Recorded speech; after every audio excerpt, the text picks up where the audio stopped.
Not a bad December day in Chicago weather-wise. We'll probably hit 40 degrees. The sun is out. There is a little bit of a breeze, always swirling, and makes it a headache for kickers and special teams. Quit lying. You were freezing down there in pregame. I saw you. I'm not used to bare weather. Pete Carroll hopes his team can handle it much better than when they played here in the playoffs last year. And Lovie Smith trying to tell his team to keep it together. A devastating loss against the Broncos on the road last week. And then, of course, the Sam Hurd news that we will get into. No longer a part of the Chicago team. Yeah, and listen, they are right on the fringe of the playoff race and right in the middle of this thing, sitting in the 7th spot.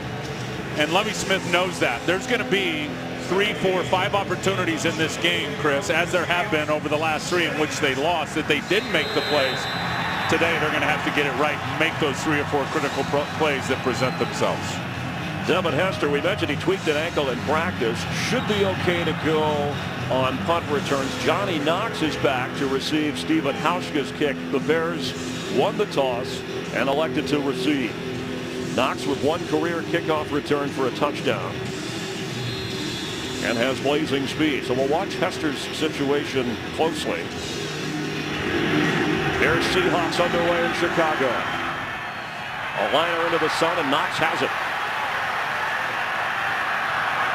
Tripped up short of the 16-yard line. Chris Maragos, one of the top special teams players for the Seahawks, making the stop. And his 4th consecutive start, his 4th NFL start, Caleb Haney. Yeah, and listen, his first 2 starts, 6 interceptions in those games. None last week, but as I said, didn't make those 3 or 4 plays that he had to. Marion Barber, we know about the fumble and the mental error running out of bounds last week, but he was certainly a workhorse. The offensive line is held together. Chris Spencer will be interesting today. The right guard, who's a former first-round pick of Seattle. Marion Barber,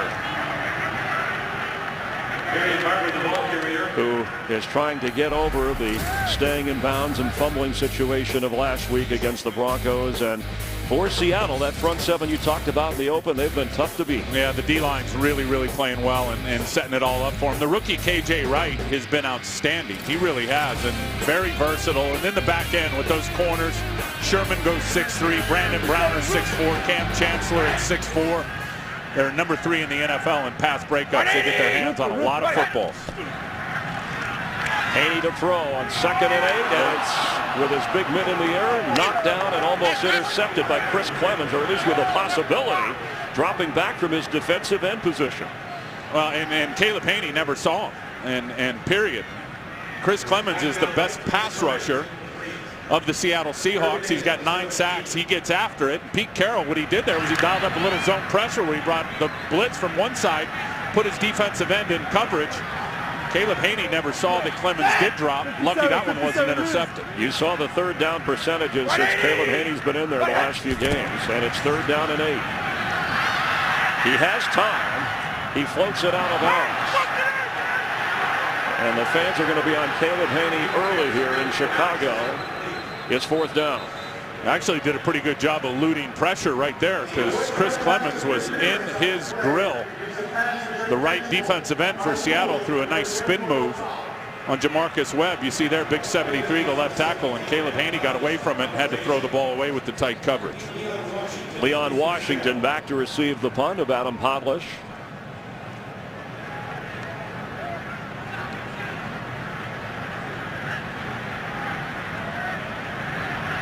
Seahawks should have excellent field position. This is Washington. Gets across the 40-yard line where Seattle will take over on offense. And Tavares Jackson, who finally in the last week and a half has been able to practice on a regular basis, and miraculously that torn neck, that pec muscle, he says, has kind of healed on its own. And he has had the support of that run game. Michael Robinson has played a big role, as have the tight ends in the blocking game for Marshawn Lynch, who's been over 105 of the last 6, and it's been a revolving door for the offensive line. Paul McQuiston, the left tackle, will have his hands full today. A matchup we'll watch all day long with Julius Peppers right there. Marshawn Lynch.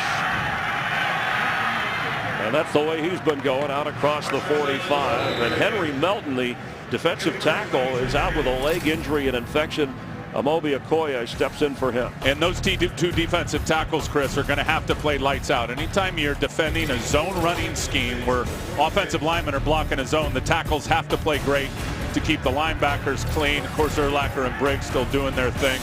Corners have played good. Safeties have had some issues. When you look at those two safeties, of course, they're missing Major Wright here for the Bears defense. Triple. Go Friday, touch. Second down 6. Lynch near midfield. It'll bring up 3rd and 2.5.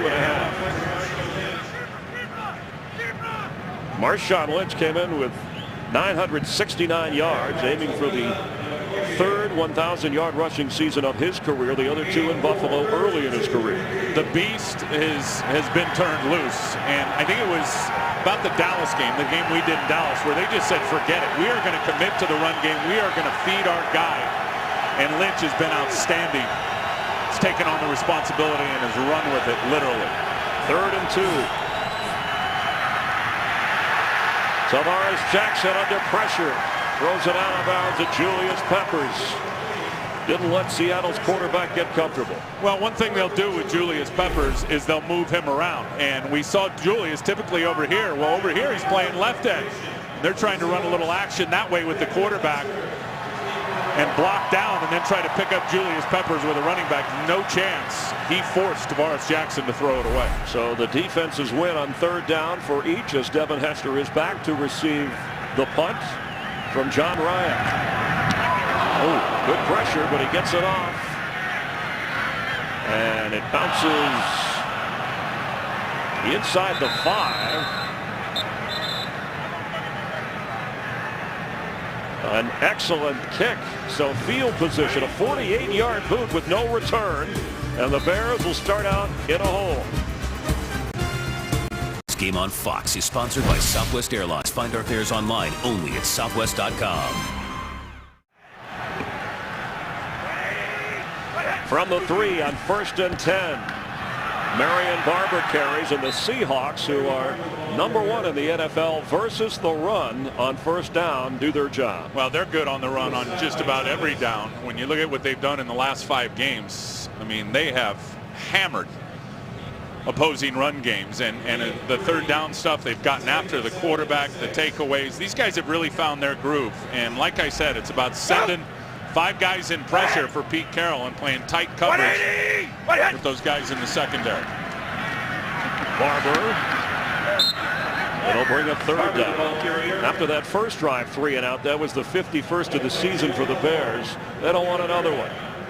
No, especially when you're pinned up against your own goal line. You'd like to get some relief and get it out past the 20, and you're going to see a lot of this today. All this pulling, all this power run game, which not a bunch of teams are doing around the NFL anymore. It's always been a staple of Mike Mart's offense. And that's certainly what Marion Barber is better at in terms of being a patient runner and reading all those pulling blocks up front. 180! 3rd and 6. Haney's pass. Johnny Knox. Fumble. Ball is loose. And the Seahawks have the football. Earl Thomas came up with it after Johnny Knox caught it and lost it. And Johnny is down. I think it was Cam Chancellor, I believe, Chris, that knocked it out. And that's what I was talking about earlier. You have an opportunity to make a play, and here it is. He's going to find right into the soft spot of the zone. It's a terrific throw from Caleb Haney. It comes out on time. Watch him throw right in between the corner and the safety, and I believe 31 right there. Cam Chancellor, the other safety, gets his hand on it. Yeah, but he got knocks hit it out by Hargrove when the ball came out. Hargrove nails Johnny Knox right in there. You can't see it from that angle, and that's why Knox is still laying on the field. As he was going down on the ground, Anthony Hargrove, the big defensive lineman, landed on top of him. But that's what Pete Carroll's defense have done over the last 5 games. We just showed the graphic. So Earl Thomas comes up with the recovery after the fumble by Johnny Knox, and we will check on the injury and return in a moment. This game on Fox is sponsored by Bud Light, the official beer sponsor of the NFL. Here we go. Seattle's defense with a takeaway. Johnny Knox is still down on the field with Matt Forte already out. The Bears' leading rusher and receiver, Johnny Knox, was the leading receiver in the game, active for the Bears. And just got caught in an awkward position, Chris. I mean, took a vicious shot as he tried to lay out to recover the fumble. Anthony Hargrove went flying in there to recover the fumble as well and just caught Johnny Knox in an awkward position and really just bowed him backwards. Knox, a light receiver, he's okay. 185 pounds. We hope that he's okay. Let's get a game break. Check in with Kurt Menefee. Kurt? Well, Kyle Orton making his first start for the Chiefs against those unbeaten Green Bay Packers. Gets a little help from his friend. Thomas Jones on the screen play takes it 27 yards. He's out at the 4. The Packer defense held after that. Kansas City, though, has the lead. 3-0 in the early going. Chris and Tim? Thanks, Kurt, for the update. Johnny Knox's injury again. It was Chancellor who knocked the ball loose after the catch, but Anthony Hargrove, number 94, coming in afterwards. He slams head on with Knox. And you can see what happens to Knox here as he loses the ball. Watch as he lays out, and then Hargrove going for it at the same time catches him right under the chin and just bends his body backwards, clearly in the direction, Chris, the body's not supposed to go. Anytime a player is down on the field that long, certainly you're very concerned. And we will hope for the best. Certainly for the Bears, when you consider the news of Sam Hurd, who was a receiver who just joined the team prior to this season, his drug arrest, he's been cut loose. They have an open roster spot currently, so he's no longer a part of the team. But to a man, including Lovie Smith, they were shocked by the news. That's one area. You also have a devastating loss. In fact, there were those in the locker room who said that loss to Denver last week after a 10-0 advantage was as tough a loss as they'd seen, even comparing it to a playoff loss for the Bears. So very emotionally fragile. Lovie Smith said, hey, we're pros. We'll move on from this. But what's your sense of this team being around them in this game? Yeah, well, I think the Denver loss psychologically was a much bigger hit than the Sam Hurd issue was during the week. Look, I think you said it. Shocked was the feeling they had here. I think they felt a bit betrayed, and you trust somebody, and they are a family member when you're on the team. But at the end of the day, Sam Hurd was released on Friday. It was a media distraction all week. I promise you, when that ball was kicked off today, it's the last thing in any of these guys' minds is Sam Hurd and what he's allegedly being accused of right now. So again, during the week, media distraction. Right now, no worries. This is a much bigger issue right now. Johnny Knox's injury, if he ends up not being able to come back and be part of this game. Certainly the Bears will rally around that. Today's game is sponsored by Sprint. All football, no limits, only from Sprint. By State Farm. For auto, home, life, and banking, get to a better state. And by Sherlock Holmes, A Game of Shadows, now playing in theaters everywhere.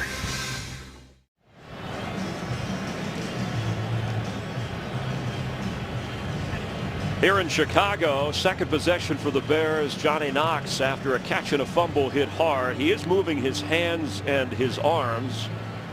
There's Anthony Hargrove, who going for the loose football after the fumble ran into Knox, and they had put him on a stretcher. Very popular player. And the fans cheer for Johnny Knox.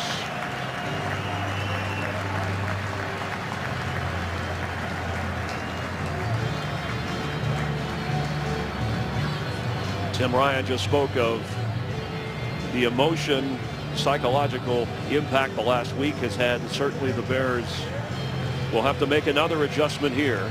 Not only what they lose on the field, but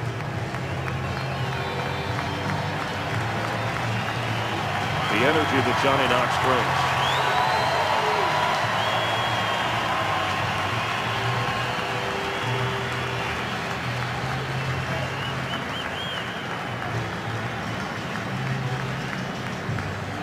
They are slowly taking that cart away as Johnny will head to the locker room.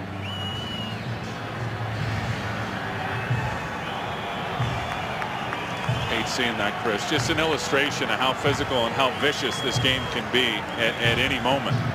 When you're trying to recover a fumble, you have no idea that a 285-pound defensive lineman's bearing down on you with the same idea and get caught in a bad, awkward position. 25th takeaway of the season for the Seahawks, and now they take over on offense. from the Bears 22 on first down, and that is complete down to the goal line. Cameron Mora with the catch.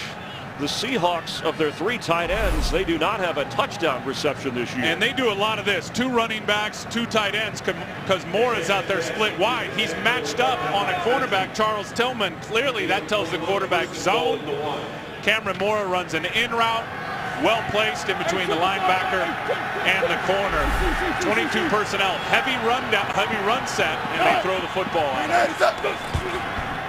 The pitch to Leon Washington, and the Bears are ready for it.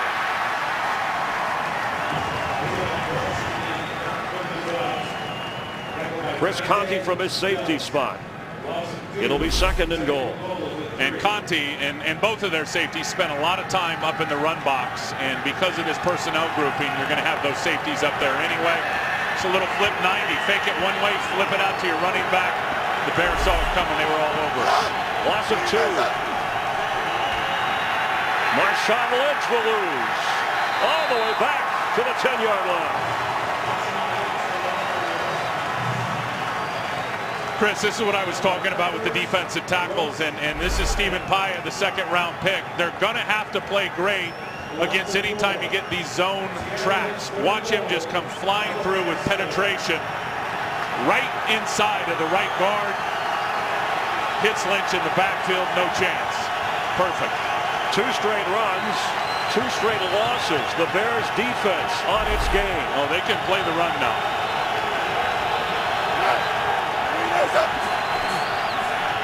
Tavares Jackson to Marshawn Lynch, and he will not make it into the end zone.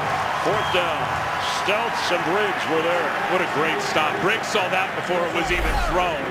Lance Briggs, I want you to watch 55 and watch him identify what's happening, and he's going to get on his horse and run right away.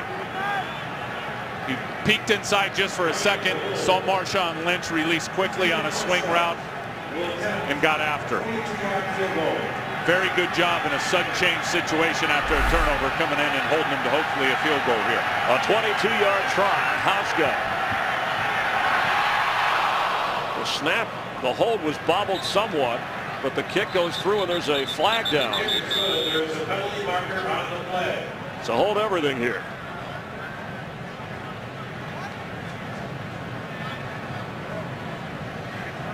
Ed Hockley, our referee, subbing for Tony Corrente. Yeah, this one's going on Chicago. That's why I said hopefully a field goal. You never know. Personal foul, leverage by the defense. Oh. Number 21 was on the back of a player and used that to gain elevation. That is a foul by rule, half the distance to the goal, and an automatic first down. That's Corey Graham, the special teams captain. Well, that's why I said hopefully. And Corey Graham was just trying to get up over the top. It was nothing intentional. He just ended up, as he lifted off the ground, he landed, it looked like, on Israel Adonijah's shoulders, and that's why the call was made. A leverage call. And after they had a 1st and goal at the 1 and were forced into a 4th down field goal try, now from the 2, a fresh set of downs for Seattle. There's no problem leaping, but you've got to come down on the ground. You can't come down on one of your own players. That's the leverage violation. Marshawn Lynch, touchdown Seahawks. That's 10 in a row, 10 straight games, a Seattle record that Marshawn Lynch has scored a touchdown.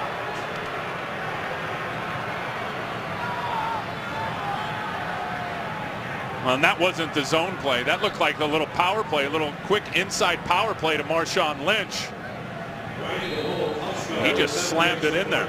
The crowd here silent. It seemed like the Bears defense was rocked by that penalty after 3 great stops. Stephen Hauschka's extra point. And man, things shifted in a hurry as Marshawn Lynch goes into the end zone. He'll be enjoying some Skittles any moment. It's 7-0 Seattle. Seattle kicking off, but because of the injury to Johnny Knox, Devin Hester with a tender ankle back to return the kickoff. He can handle it. Excellent kick by Hauschka to keep it away from Hester. Johnny Knox will get a report in a moment with a back injury, headed to the hospital. Here's the touchdown, and it is a little inside power. They're going to pull Jean-Pierre. When you pull somebody, you better have great down blocks. Watch the terrific down blocks by Unger at center and the left tackle McQuiston. They get terrific down blocks. Jean-Pierre is able to pull out and get a nice block, and Lynch untouched till he got to the goal line. Perfect. And Marshawn Lynch, he missed the game with back spasms against the Browns, but breaks Shane Alexander's record in Seattle. 10 straight games with a score. Khalil Bell is in for Barber and breaks loose across the 25-yard line. Khalil Bell, who has come in with a 4.0 average and a little more shiftier than Barber. There's no question, and brings more to the table and more Forte-like. You don't want to call him Matt Forte, but certainly more Forte-like than Marion Barber in terms of a route runner as a receiver. And the offense changes up a little bit. I was talking about all the power stuff with all the pulling with the offensive lineman and the man blocking with Barber out there. It's more zone and more zone blocking when Khalil Bell's out there playing. And he carries again as David Hawthorne tries to keep him from the first down. Marion Barber, and it is a first down. Tell you one thing both of these backs do is they will slam it up in there in terms of hitting the hole. There is no dancing around and trying to find a vision point and going sideways. Both Barber and Khalil Bell will stick that cleat in the ground and accelerate as fast as they can and hit the hole hard. On first and 10, third possession for the Bears, a 3 and out and a fumble. Haney to throw and completes. A.J. Wright making the stop on Bell. I want to go back to Marion Barber because he did speak with Zach Zaidman of Bears Radio this week and wanted to look forward and not talk about, first of all, he doesn't talk a lot anyway, even when he's doing well, but obviously not running out of bounds, the fumble. And when he was asked, you have to say something to your teammates, he said, no, we have leadership in Brian Urlacher and Lance Briggs in the locker room. They'll push us forward in our playoff hopes. Well, he couldn't wait to get back on the field today because that was an unexcusable error, not going down in bounds, period. That game was over if he stays in bounds against Denver last week. After the 4-yard loss on second down, Haney, and what a catch by Earl Bennett. Earl Bennett, who had just 2 catches in the last 3 games, but was a catalyst with Cutler in the 5-game win streak with a pickup of 20. That is an outstanding throw. We've seen Caleb Haney throw to that spot near the numbers. The first one to Knox, it was a fumble, and then this one. He can make these zone throws. Watch it go right over the linebacker and in front of the corner. Enough loft on it to get it high enough to clear the backer, but enough accuracy to drop it right on the money. That was a really good throw. Khalil Bell remains the back. He gets the carry on first down. An arm tackle brings him down. Again, it's K.J. Wright, the rookie, who's the future middle linebacker for Seattle on defense, so that solid rookie class.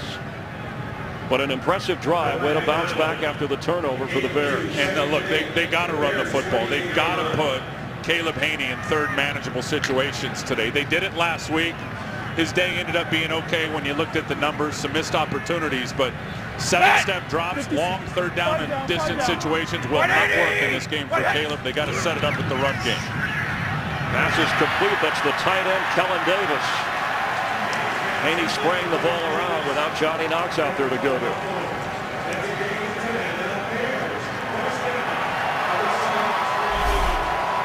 That's another guy I'd throw to, and the safety's going to bail out. He's just going to go set up right here next to the linebacker. So he's 6'7", only his 15th catch, but he has 4 touchdowns. Yeah, they need to use him more in this offense, especially with Haney out there at quarterback. This is Bell out of the 39-yard line. It'll be second down for Chicago, moving the ball nicely. Mike Martz talked about maybe having Haney throw on early downs.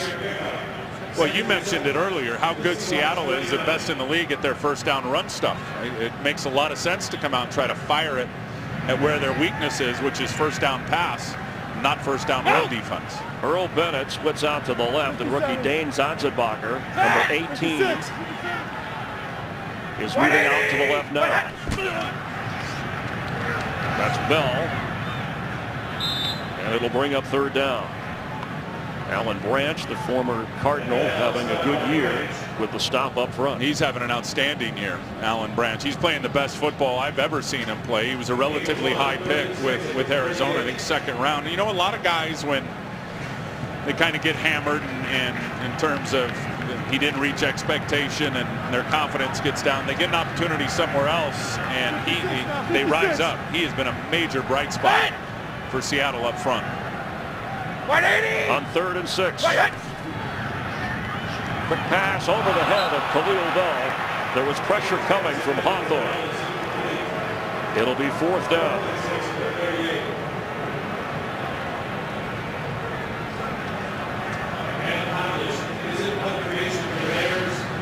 Leon Washington back to receive the punt. Adam Pavlesh may try and corner this. On a sunny day in Chicago, the Shadows right about the 9-10 yard line.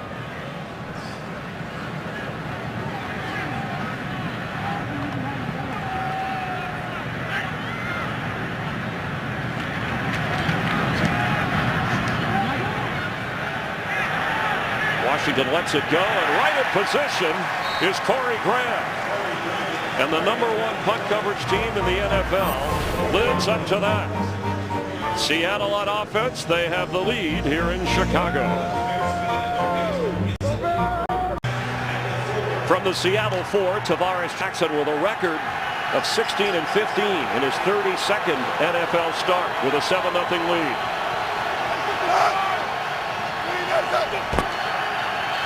It'll be Marshawn Lynch. Amobi Okoye in for Henry Melton made the stop. And Chicago really have played outstanding run defense since earlier in the year at Detroit. Amobi Okoye and Anthony Adams, they're just setting the point of attack at the line of scrimmage. Amobi Okoye's had a nice year. They got him up from Houston in the offseason, number 91. He's still so young, and he's played very good this year. All right, so Lynch fell down. That's who Tavares Jackson wanted to give the ball to. And Jackson held on to it until Lance Briggs brought him down. Seattle in a hole now on 3rd down.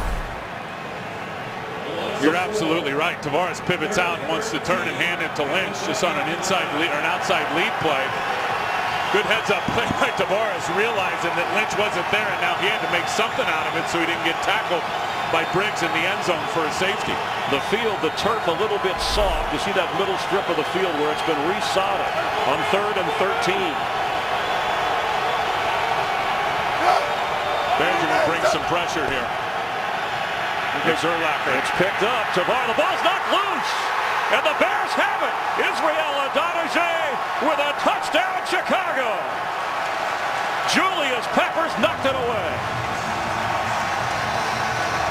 Well, we talked about the matchup. Peppers on McQuiston.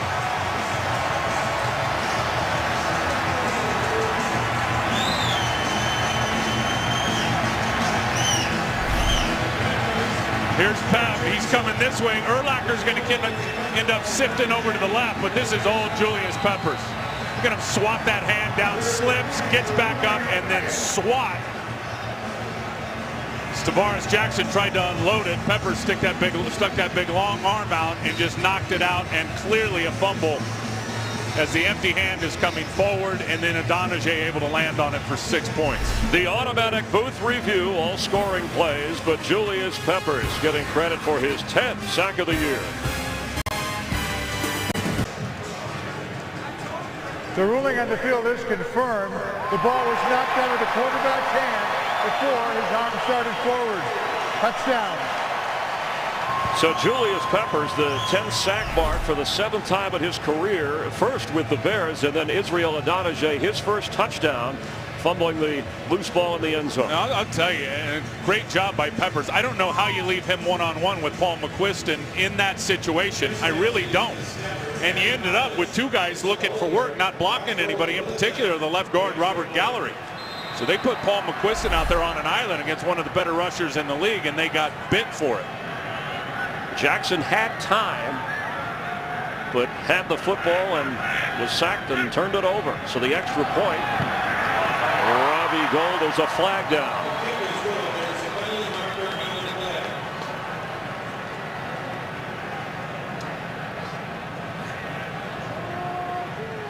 Tavares Jackson has fumbled 7 times and now lost 4 this year.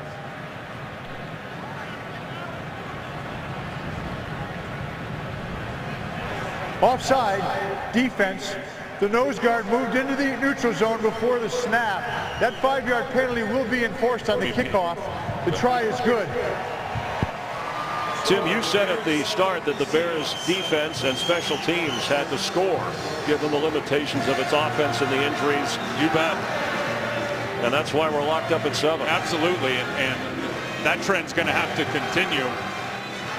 Because their offense has only scored 11 points per game. But you look at Tavares Jackson, and Pete Carroll knows this. The protection has not been great. They've now given up 42 sacks on the year. Coming into the game, it had been 11 sacks in the last 3 games. And I think obviously a big part of that we have not talked about, they've lost 3 starting offensive linemen. They lost James Carpenter, they lost John Moffitt, and they lost their left tackle Russell Okung a few weeks ago against Philadelphia. But Pete Carroll said, look, back at the Dallas game, we're going to commit to the run instead of speedball, the hurry up that they tried, the no huddle, regardless of the results. Did you want him to run there on 3rd and 12 in their own, backed up in their own goal line? Especially in this kind of a game when you have a 7-0 lead. Turn it handed to Lynch. That's what maybe the Bears were ready, whatever Seattle tried to do. And kicking off from the 40 after that penalty. Touchbacks, by the way, as you would expect, way up, and touchdown returns less than half of what they were before the adjustment on kickoffs from the 35. In the College Bowl Guide, the best app available to keep you up to date on every college bowl game this season with previews, interviews, scores, and highlights. You'll want to, wherever you are, check it out. The best part is it's free. The App Store, download the College Bowl Guide, now brought to you by The Daily and Fox Sports. Tim Ryan and Chris Myers here in Chicago. Marshawn Lynch, a touchdown run after a fumble recovery for Seattle. And the Bears, Israel Adonijah with a touchdown recovery of a loose ball as Lynch carries again. You know, his history against the Bears is not good running the football. In fact, the first game that Seattle, after they acquired him, that he played in was last October. And even though the Seahawks won that game, the Bears bottled up Marshawn Lynch. Yeah, he's a whole different back this year, Chris, and watching him. He's 10 to 12 pounds lighter. He is all over his craft as one of the better running backs right now in the NFL. And I think he's about to earn a nice big fat paycheck with a new contract and deserves it. 6 carries, only 8 yards so far. Peppers is on the left. Tavares Jackson throws late and incomplete. Nick Roach put the pressure out from his linebacker spot. And the Bears don't send a lot of pressure, but they overloaded right behind Julius Peppers and send a couple of guys. And Tavares Jackson clearly saw the rush there and just had to get rid of it before he got sacked. That was Rod Marinelli, the defensive coordinator. One of the least blitzing groups in the NFL when you look at the Bears.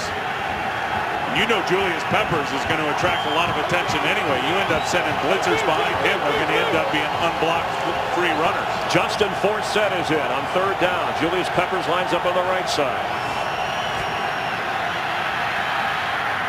Complete. 1st down. Doug Baldwin, the leading receiver for the Seahawks. You've heard his story, the undrafted rookie free agent out of Stanford. He is a terrific slot receiver. And this is a matchup we'll see all day on DJ Moore. He's just going to come out, put the brakes on, and come back. There's DJ trying to settle him inside of him, actually. He's very, very good at knowing where the soft spots are. He's super smart at knowing where to get to in the soft area of the zone. And he is a huge weapon on 3rd down around the league. Marshawn Lynch carries on 1st and 10 across the 35 of Seattle. 50 seconds to go here in the opening quarter. That touchdown by the Bears, Israel Adonijah, the 4th this season by Chicago's defense. 2 interception returns for scores and 2 fumble returns for a touchdown. Here it is 2nd and 7. And there's that, what I told you on his catches and what he is. 3rd down guy. 78% of his catches this year have resulted in a 1st down. He is the go-to guy at crunch time for Seattle on offense.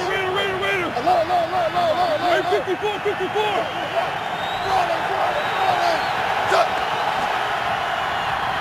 Lynch, penalty flag. And he goes out of bounds. Run out by Charles Tillman. Great job by Anthony Adams, Chris, who forced the hold on Jean-Pierre. And I said it, the defensive tackles, you play this zone running scheme, you got to play great and get penetration. Offense, number 61. 10-yard penalty, repeat second down. It's on Jean-Pierre. Yeah, because Anthony Adams just flashed across his face and he had no chance to block him. There's 95. And watch the penetration. Jean-Pierre, the right guard, basically just got to tackle him so he doesn't get a tackle for loss in the backfield. That being Anthony Adams. Seahawks offense is going the wrong way on 2nd and 17 now, as the clock runs down here in the opening so quarter. Much of that zone blocking is cooperation blocking and two guys blocking a zone, and the way you beat it is with your defensive tackles getting penetration like we just saw. Bears survive an injury to Johnny Knox and a turnover, and at the end of the first quarter we're tied in Chicago. Lovie Smith saying our playoffs start now. On the other side of the field, they weren't talking postseason, but both teams still mathematically alive. Chicago's final home game of the year on 2nd and 17 for the Seahawks. There's a flag as the ball is snapped when Tavares Jackson wasn't ready. False start offense, number 68. 5-yard penalty. It's second down. That's on Breno Giacomini, and the Seahawks, one of the most penalized teams in the NFL. They always talk about false starts penalties when you're in Seattle. Well, in Chicago, they're in the top 5 for visiting teams being penalized as well. Well, give the crowd some recognition for that and some credit. And a lot of the penalties, as you see there, the false starts, really no excuse for all pre-snap stuff. Defensively, a lot of physical penalties, pass interference, stuff like that. But offense, a lot of it's been before the ball's been even snapped.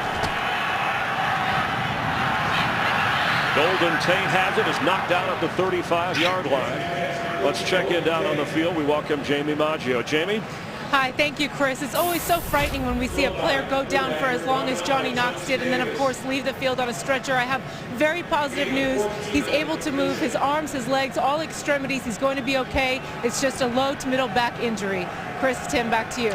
Well, that is encouraging, and thank you, Jamie, because the way it looked, and for as long as he laid there, it was frightening. We hope for a speedy recovery.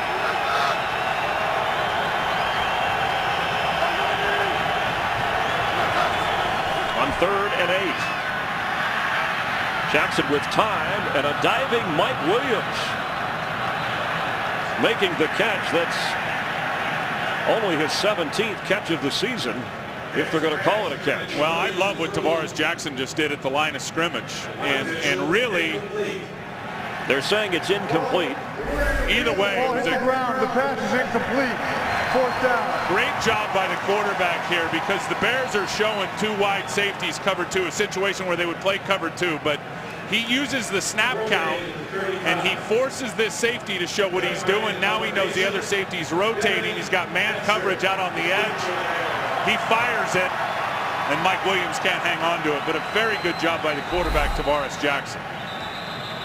And it looks like we're going to get a challenge flag coming from Pete Carroll and the Seattle sideline. Did Mike Williams convince his coach that he caught the football? Seattle is challenging the ruling on the field that the pass was incomplete. We'll take a closer look, as will the officials. Today's game is sponsored by Frost Brewed Coors Light, the world's most refreshing beer. By Verizon, your holiday tablet destination. And by the Ford F-150, the only truck available with EcoBoost. The ruling on the field is no catch. Pete Carroll challenges Mike Williams' grab. Howard Slavin, our replay official, and they examine this, Tim, not only live action or real action, slow-mo, and frame by frame. Absolutely, and they can log it back and stop it, and really interesting, they gave me a tour of it. The ruling on the field stands as called. Seattle is charged with their first timeout. No change to the clocks.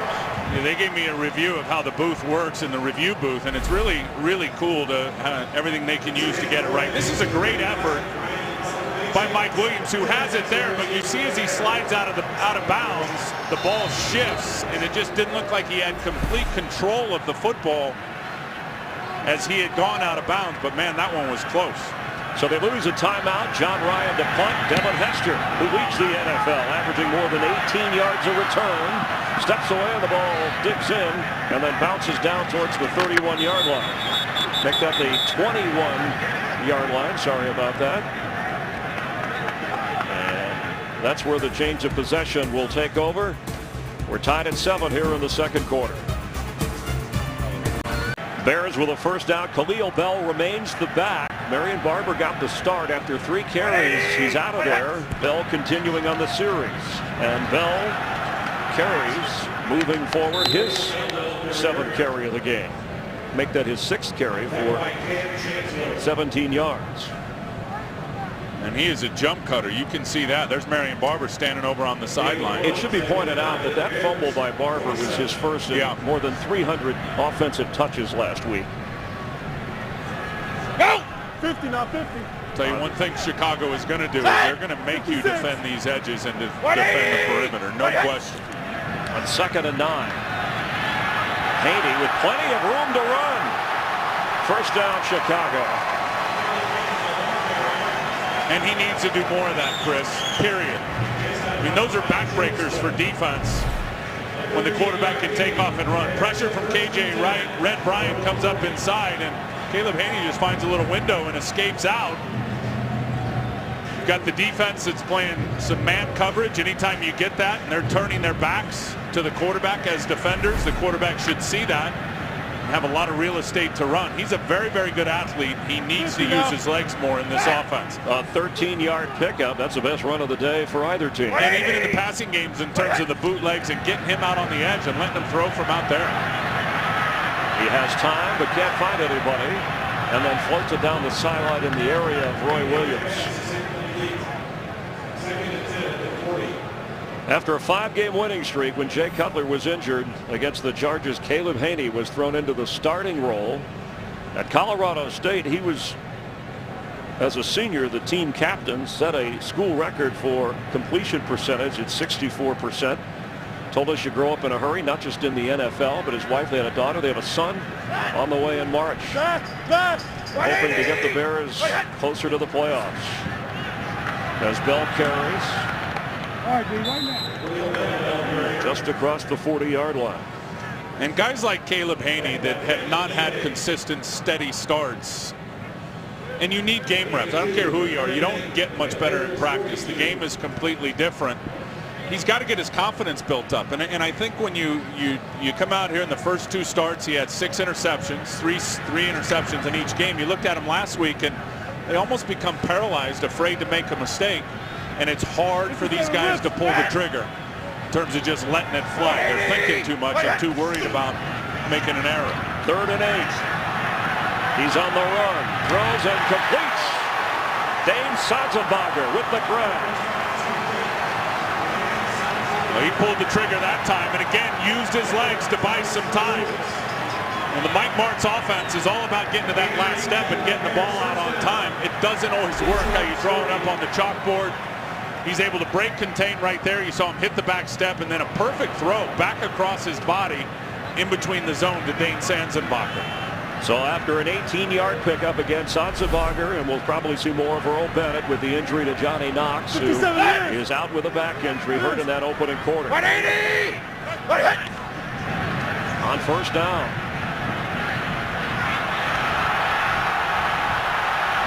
Haney keeps. Goes out of bounds after a gain of about 4.5. Raheem Brock put the pressure on and forced Haney out of the pocket. He talked about being more comfortable in the pocket, and Tim Haney told us, that his brain is working, but it has to connect with his feet, kind of like being my mouth there. Just it wasn't happening the same way. Well, Chris, it's all about practice, and I know you've got a lot of practice. I got a lot of reps. Yes, I talk to myself quite a bit. They got to turn and hand the ball off right here after a couple of times him using his legs there. Let him get his wind back there a little bit. On 2nd and 5, and it is Marion Barber back in the lineup. Inside the 30.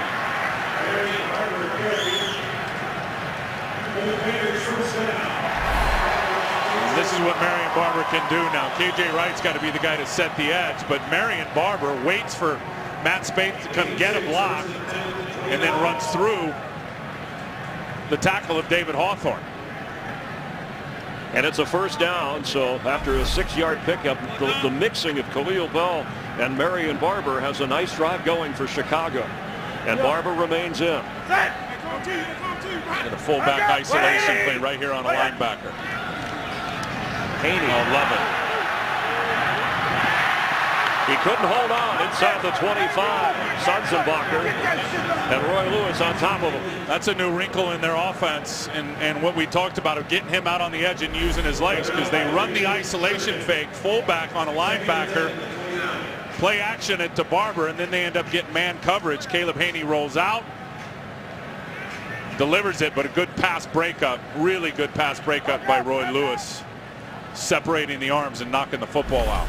But I like the wrinkle offensively and what Mike Marsh just dialed up there as a play call. I mean, this is the most comfortable Haney has looked. Well, he's getting into a rhythm. This is really the first time I've seen it in his 4 starts that he's been in a rhythm. 9th play of the drive. For the tight end. And it's intercepted. Earl Thomas. There's a penalty flag back at the 1-yard line. Thomas gets across the 17. The pass was intended for Kellen Davis.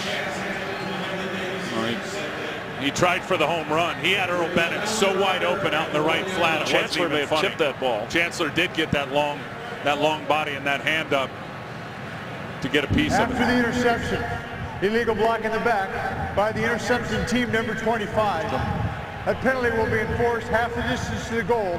Seattle keeps the ball, first down. Caleb Haney, his 7th interception of the year. Another takeaway for Earl Thomas. Sponsored by Pizza Hut's new Big Dinner Box. Get all your favorites in one epic box. Richard Sherman had the penalty after the interception by Earl Thomas, so they're backed up at the 1-yard line. And Caleb Haney made the decision before the ball was even snapped. He was going to his tight end down the seam, Kellen Davis. He was covered up like a glove by Cam Chancellor. Tavares Jackson from his own end zone. Incomplete. Julius Peppers was in on it. Ron Marinelli's bringing the heat now in terms of the pressure. No intentional grounding. There was a receiver in the area. The ball went over his head. He was outside the numbers. By rule, that is not a foul. And that is a very clear explanation by Ed Hockley. 2nd and 10. This is where the Bears got their points on a sack and then a fumble recovery by Israel Adonijah. I love the way they're moving Julius around. Peppers.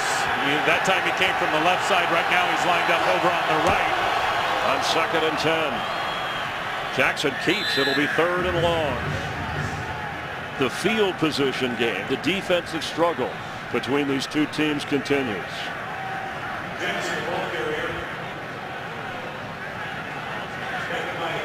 And if you're Rod Marinelli, don't jump back into your cover 2 defense with 2 deep safeties. Continue to send the pressure on Tavares Jackson. He has had a hard time dealing with it in the first quarter plus of this game, and that's exactly what they're going to do. On 3rd and 8, Marshawn Lynch. First down, Seahawks. What a clutch run by Lynch. His best run of the day. Look at the hole that he has to run through right here. Roach ends up going outside. Matt Toina goes inside. Now that's a really good block by Unger. That's the touchdown run that they had last week in the game against the St. Louis Rams. And it's Unger being able to reach the defensive tackle that's lined up to the outside of him. That should never happen. That is such a key block by the center, Max Unger. A 15-yard pickup. Lynch again. Fighting hard, breaking tackles. Urlacher finally corralled him. Love the fact that Darrell Bevel will repeat plays. That's the same play that they just ran. And you have success with it, keep running it until they stop it. Darrell Bevel is short career here as a coordinator in the league. He has been known to do that if you've watched the tape of him this year. And came over from Minnesota. Tavares Jackson was there. Lovie Smith said, hey, we're used to seeing Tavares from his days as a Viking. And the way Darrell Bevel calls a game. 4 yards away from 1,000 for Lynch. He gets the carry. He's not going to get it there. It'll be 3rd down for the Seahawks.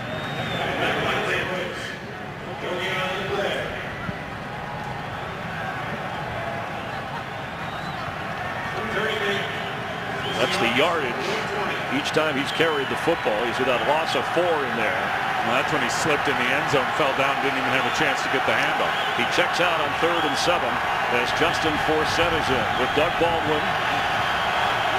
Well, Baldwin's the guy, but they got to get the tight ends going somehow, some way in this offense. Urlacher drops back in coverage. Tavares going for Golden Tate. And excellent coverage back there by Tim Jennings. It's 4th down. Looks like Golden Tate didn't finish his route. He was already turned looking for the ball, and Tavares wasn't ready to throw it yet. Watch Golden Tate as he turns. He's been turned and waiting for this thing already for about 8-9 yards. If he'd have just stayed on his course and finished off his route, that may have ended up being perfect in terms of the throw. Tate playing more. Remember Sidney Rice on injured reserve for Seattle. Ryan with the boots. Devin Hester waves everybody back. The ball kicks and hits a Seahawk player up near the 42.5-yard line of Chicago. A 37-yard punt with no return, and that's the way Seattle wants it against that guy. Jay Cutler missing his 4th straight game after the thumb injury versus San Diego and surgery, and they're optimistic. He's been throwing the ball a little bit, that the quarterback from Santa Claus, Indiana, could be back for Christmas Where's night he from? against the Packers. Santa Claus, Indiana. Ho, ho, ho. On 1st and 10. It's up about Caleb Haney handing to Marion Barber, who gets across the 45. Now, Haney did say that Cutler at least calms him down over on the sideline. And does throw in his 2 cents, and that's what Caleb Haney told us. Look, Jay Cutler, when he was out there, that 5-game winning streak, right at the end when he got hurt in San Diego, I think he had really found his rhythm. I thought Mike Martz really started using him the right way, letting him move around, letting him use his legs. A lot of what they did was building off the run game. They were scoring 27 points as an offense in that 5-game winning streak. 11 points per game since with Caleb out there. And again, it's Barber fighting hard. Knocked down short of the 49-yard line by Raheem Brock. That surgery, when they did the surgery on the thumb, they sterilized a football and put it in there on the hand of Jay Cutler. A little unorthodox, but they wanted so the setting would be right. He's got 5 different pins and screws in there, but anxious to get back. And some Bears people will tell you that 5-game stretch, Tim, you're talking about, might have been the best quarterback play they've seen in Chicago in a long, long time. No question. And what we forget is he's still only in his 6th year. I mean, there is a lot of outstanding football left for Jay Cutler, I believe. Haney facing a 3rd and 4. Pressure coming. He steps up and then steps out. And he runs for the 1st down. I think he's going to get it. I think the spot's going to be favorable. Love the empty set. Mike Martz just spread everybody out. There was no running backs in the backfield, so there's 5 guys going out. Many times going to force some type of a man coverage look. Caleb Haney keeping his eyes down the field and saw backs turn to him and took off and ran. I don't think Pete Carroll likes the spot. He doesn't like the integrity of his pass rush lanes with his defensive linemen is what he doesn't like. Get an empty set and you're playing a form of man coverage. You got to be very disciplined in your pass rush lanes and not give that quarterback an escape window, especially right out through the integrity, the middle part of your defense. I remember Roger Goodell telling me that this is something fans really enjoy, the drama of the chain and the measurement. I was talking about he's got that. Putting the laser in the football, and the commissioner likes the drama. Ed likes doing that. Ed Hockley loves being on television. 5:18 to go here in the 1st quarter. The athleticism of Haney has helped out. Well, and you love the fact that he's got his eyes down the field and he felt the rush. I mean, he stepped right up, saw Alan Branch, tried to shoot inside and got Alan Branch up in the air to try to block the ball, and he just tucked it and picked up a big 1st down. So now Bell checks in on 1st and 10. 180! Haney throws into coverage. Sanzenbacher, the receiver. And there were 3 Seahawks all around the rookie from Ohio State. They are so big.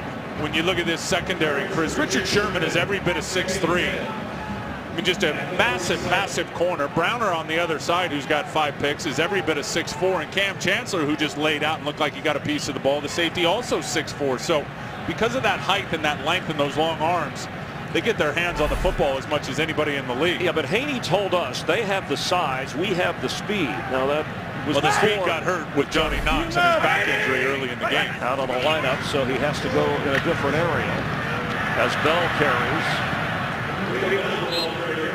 And it'll bring a 3rd down for Chicago.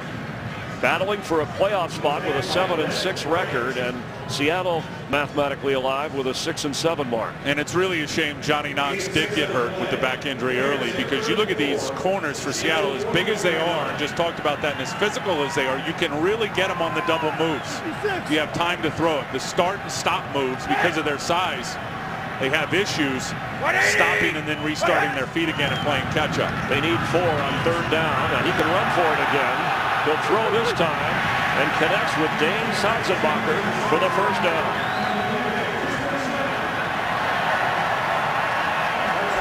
Impressed with Caleb Haney. Sanzenbacher's going to end up camping out here on the sidelines, but it's this guy that's buying time with his legs.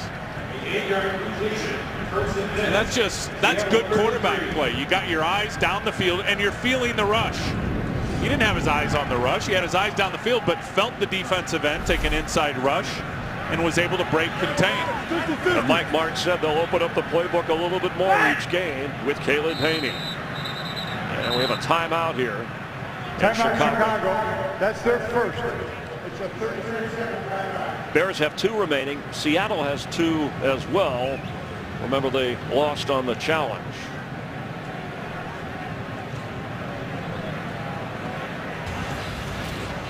This January, FX and Fox, your home for exciting live UFC action.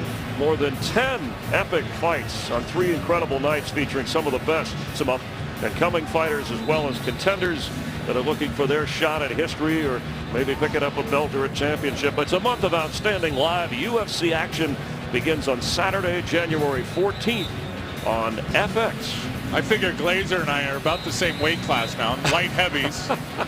I want some of that little dude in the octagon. If you guys get in the octagon, you will squash him like a grape. On 1st and 10, that was an editorial. He's mad right now. You know that. He just got angry. Love you, Glaze. Barber, straight ahead running. And a good solid run inside the 30. Bears winning the time of possession battle by almost more than 5 minutes now, but they've yet to get any points offensively. A fumble led to the Seattle touchdown, and then when they were ready to score again, the interception by Earl Thomas, who has had both the fumble recovery and the pick for Seattle on defense. 2nd and 5. 180! It's Barber inside the 24-yard line.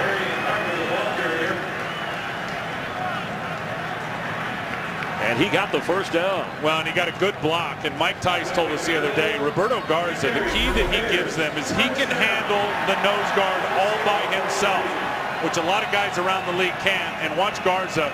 It's a nice block there. He actually gets a little help from his right guard, but takes Mebane and just wipes him down the line of scrimmage. Creates a nice running lane for Barber. And great balance. 8 carries for Barber, 8 carries for Bell. That's the way the line coach Mike Tice likes it. Barber with a tough tackle by David Hawthorne, who leads the Seahawks in tackles.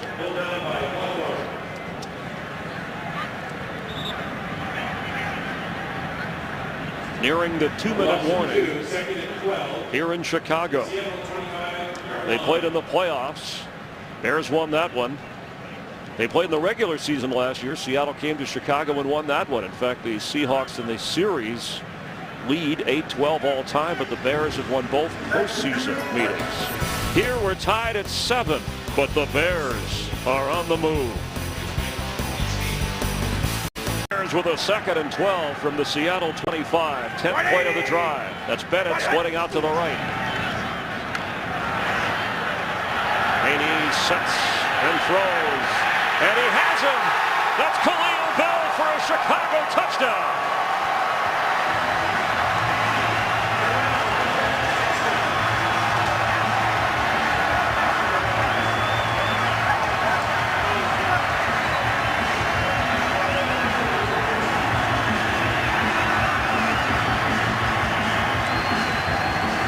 Can you just feel his confidence just building for Caleb Haney? And look at the route.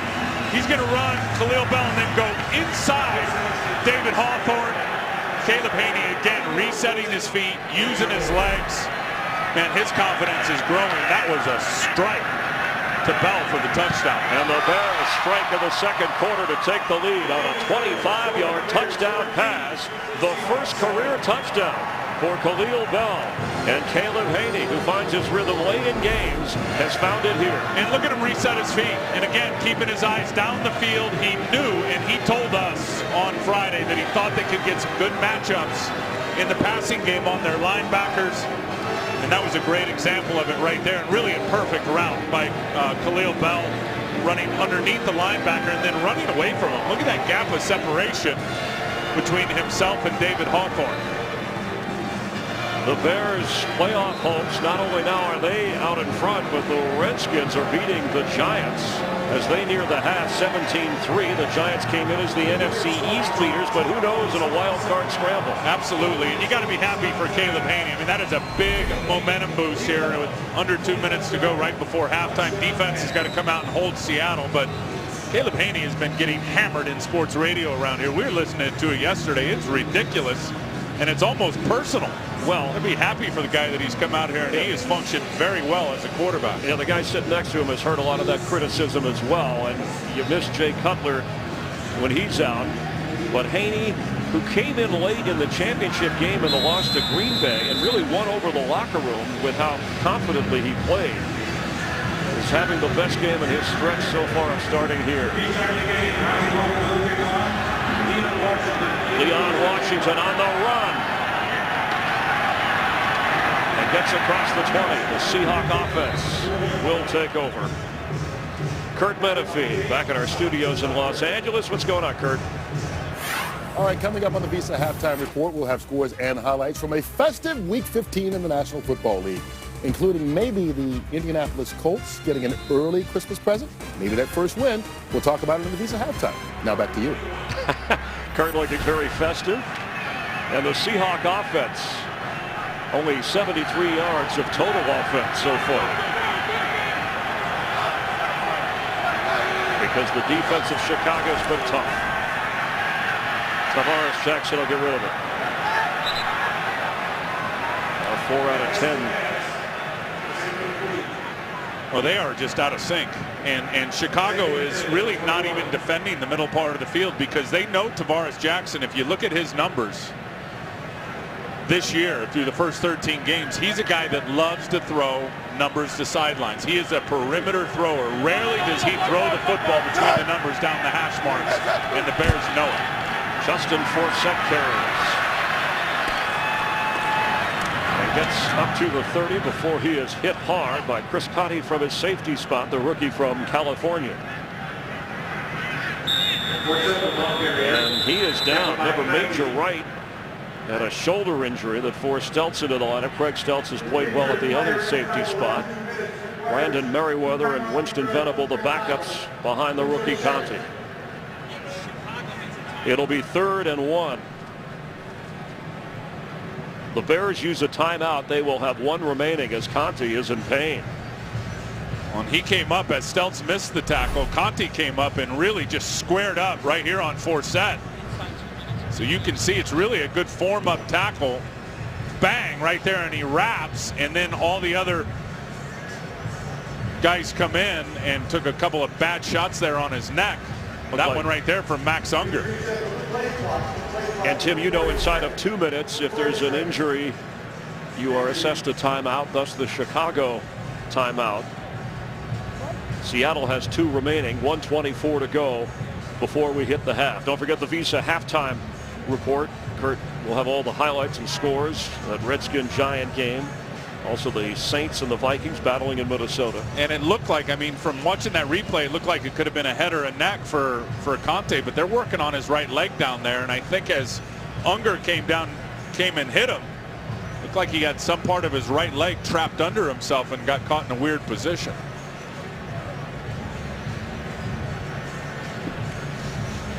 Tim Ryan, Chris Myers, Jamie Maggio down on the field. She reported earlier the injury to Johnny Knox, the back injury that has taken him out of this game. The Bears receiver and Chris Conte were checking on that injury, but we touched on the emotional, psychological effect of the Bears going through what they have gone through. Their defense certainly has come up big, and it seems like Caleb Haney has given them a lift. Yeah, no question. I think all that distraction, as I said, the media distraction of the Sam Hurd arrest during the week, that's out of their system. They released him on Friday. They're not thinking about that today. And in terms of their psyche of losing the last 3 games, the beauty of the game of football is you can go line up the next week and you can get that bad taste out of your mouth. And they have done that. And the defense has been outstanding. They really have. And then offensively, the running game has been okay. But Caleb Haney, to me, has been the story. 7 of 14, 92 yards, had the touchdown, had the bad interception where he forced it into some double coverage. But I love, Chris, what he's done with his legs and making plays happen. As 4 set carries on 3rd and 1. Conte was able to walk off the field. Brandon Merriweather came in for Conte, and he is headed to the locker room early as the Seahawks did get the first down. They again have 2 timeouts remaining.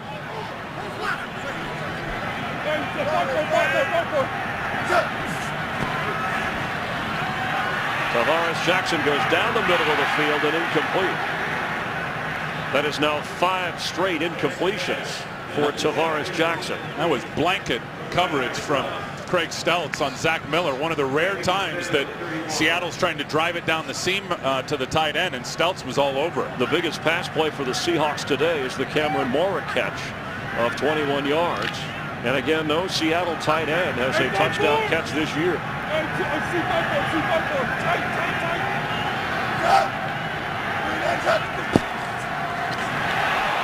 Pressure, he gets rid of it, incomplete. And Lance Briggs was back there. Briggs is outstanding.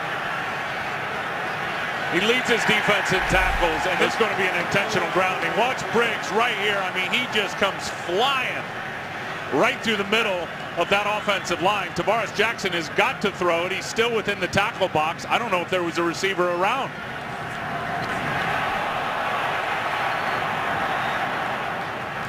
There's a crosser. Doug Baldwin's coming as a crosser, but it looked like he was about 8 to 10 yards beyond the depth of where the football landed. Briggs, the leading tackler on this team, 128 coming in. Right behind him, Urlacher, 112 plus. These guys can still do it and still lead this defense and are on their game week in and week out.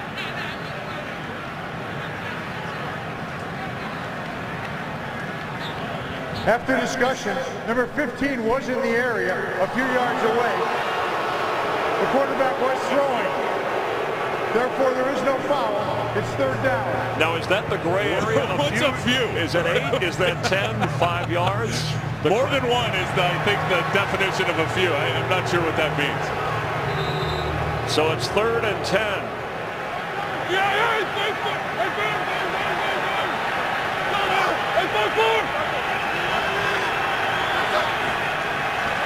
Low snap. Ball is fumbled. The Seahawks got it back, but it'll be 4th down. How did Brian Urlacher not get that one? It just took a funny bounce. Yeah, McQuiston actually recovered it, the tackle for the Seahawks. And Tavares has been known to do this. That's a low snap. That's not his fault. Look at Urlacher. Oh, see, as Brian Urlacher was right in front of him, he was going to get it. Julius Pepper's leg was in the way, which shit. And you see Brian talking to him there, dude. You just prevented me from getting the. Look at you see that? He went to recover it. Pepper's leg just posted up right there. Brian couldn't get to it. McQuiston did. And Urlacher looks up at Peppers and like, dude. Already a sack by Peppers has led to a touchdown on defense. Israel Adonijah with the recovery as Earl Bennett now is back to receive the punt. You hope that the ankle of Devin Hester hasn't acted up. No timeouts left for the Bears. Bennett.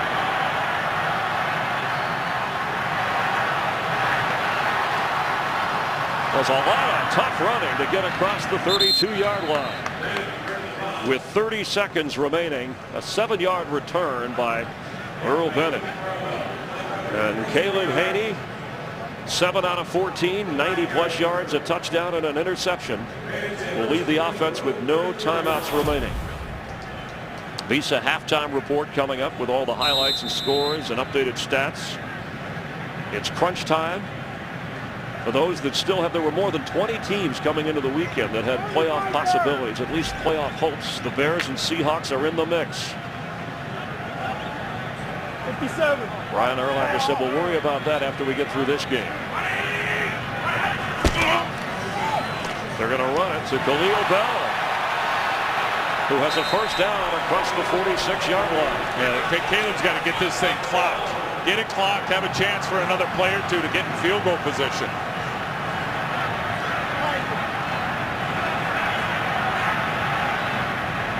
They do have Robbie Gould, one of the more consistent clutch kickers of all time, who hit a Bears record 57-yarder last week against the Broncos. So Haney will have a chance to at least get the ball further upfield. Well, it's going to have to be something on the sideline, out of bounds, quick. There's not enough time to drive this ball down the middle of the field. You need 16 seconds if you're going to throw it anywhere in the middle of the field and have enough time to get your field goal unit out. They're going to either throw the Hail Mary or throw something quick out of bounds. Need to get to the Seattle 32 for a 50-yard try, and he won't get anywhere except backwards. The Seahawk defense swarms in. Chris Clemens and Anthony Hargrove on Caleb Haney. And that will end the first half here in Chicago. But Caleb Haney with a touchdown pass to Bell. And Israel Adonijah with a fumble recovery after a Julius Peppers sack. And the Bears lead the Seahawks at the half. We'll have more from Soldier Field in a moment. Here in Soldier Field, getting ready to start the third quarter. The Seahawks get the football, trailing by 7. Follow your favorite team all season long. Go to itunes.com/NFL. Enjoying the NFL on Fox here in Chicago, along with Tim Ryan, Chris Myers. And the Bears defense scoring a touchdown for the 4th time this year. When they do that, they don't lose. They're 3-0, and they've also got a pretty good boost from Caleb Haney. Well, we talked about them needing to supplement the offense with one of those types of plays. They've been able to do that, but I'm not so sure how much supplementation Caleb Haney needs. Look, he has been able to break down the man coverage by the Seattle Seahawks because he's used his legs. He's kept his eyes down the field. He's got 3 runs where he's got 7 yards of carry, and then resetting his feet on that perfect strike. The touchdown throw to Khalil Bell was really outstanding. And then I think on the other side, Seattle, if they can't run the football, it's hard for that offense to function. And they really have just not been able to run the ball. Not even 3 yards of carry for Marshawn Lynch. Chris on 10 carries. Leon Washington backs up and watches the ball go through the end zone. Touchback. Let's check in down on the field with Jamie Maggio. All right, thanks, Chris. I had a chance to speak with Lovie Smith. He says he likes what he sees from Caleb Haney. He also likes what he sees from their defense, although they will look for a few more takeaways. As for Pete Carroll, he said they've got to contain Caleb Haney. They can't let him run around like that. Got to keep him in the pocket. As for their offense, he said we got to get our running game going to give us better field position. Chris, Tim, back to you guys. All right, Brandon Merriweather in at safety for Chris Conte, who was injured right before the first half. Tavares Jackson has missed on his last 6 throws. And that one is caught by Zach Miller. It'll be 2nd down Seattle. Jamie, let's get an injury update. Yeah, Chris, we just want to update you on Chris Conte, who we saw injured before the end of the half there. It's a right ankle. His return is questionable at this time. And also just want to remind everybody at home, Johnny Knox did leave the game early. But again, he's able to move all extremities. He's going to be okay. Back to you guys. All right, and they're calling that a back injury, so no Johnny Knox. And it sounds like Conte, and already with Major Wright battling a shoulder injury, Bears beat up at safety. On 2nd and 9. Jackson, the quick throw is dropped. That was for Cameron Moore. It'll be third down. Well, and the Bears are just all over what Seattle's trying to do offensively. In the play before, they tried the bootleg, and Brian Urlacher and Lance Briggs snipped it out before the play. As a matter of fact, Briggs was calling it out. I could see him from up here, and after the play, Urlacher said, yeah, you were all over it. I mean, these guys are in the heads of the Seattle Seahawks, and those last two plays in a row, you can tell by how the defensive ends have played and gotten upfield versus those little sprint out boot actions is they know Seattle's plays before Seattle's snapping the football. On 3rd and 9, they may be coming. They're going to play their cover 2 here. Here comes Briggs, picked up, pass down the middle, and complete for a first down to Golden Tate, who's in to Chicago territory.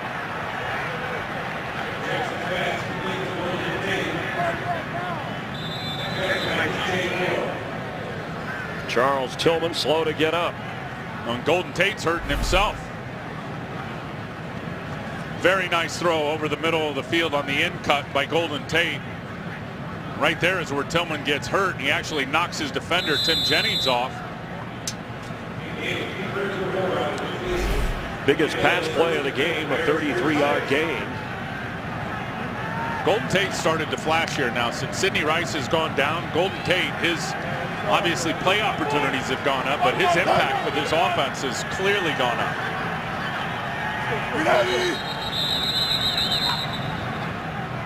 Have a timeout, Chicago. Timeout, Chicago. That's their first. Bears want to check on things with some injuries on defense. Game on Fox is sponsored by Southwest Airlines. Find our fares online only at southwest.com. By the 2012 Jeep Grand Cherokee. By the Girl with the Dragon Tattoo in theaters December 21st, rated R. And by Bud Light, the official beer sponsor of the NFL. Here we go. Golden Tate over on the sideline. Charles Tillman is back in at corner for Chicago. They use the timeout on 1st and 10. Tavares Jackson for Ben Obamanu. He's got it. Inside the 5 of the Bears. Obamanu's first catch of the game. A 43-yard connection. And just ran right by Jennings out on the corner. There's the one-on-one isolation matchup. And with the Bears trying to defend the run, they've got the safety Stelz up in the box. No reroute at all by Jennings. And when you put that extra safety up there, your corners are going to be out on an island. He gets no hand to reroute or slow down Ben Obamanu. Tavares threw a perfect ball. Marshawn Lynch is close. He is in for a touchdown, his second of the game, and his 12th of the year overall.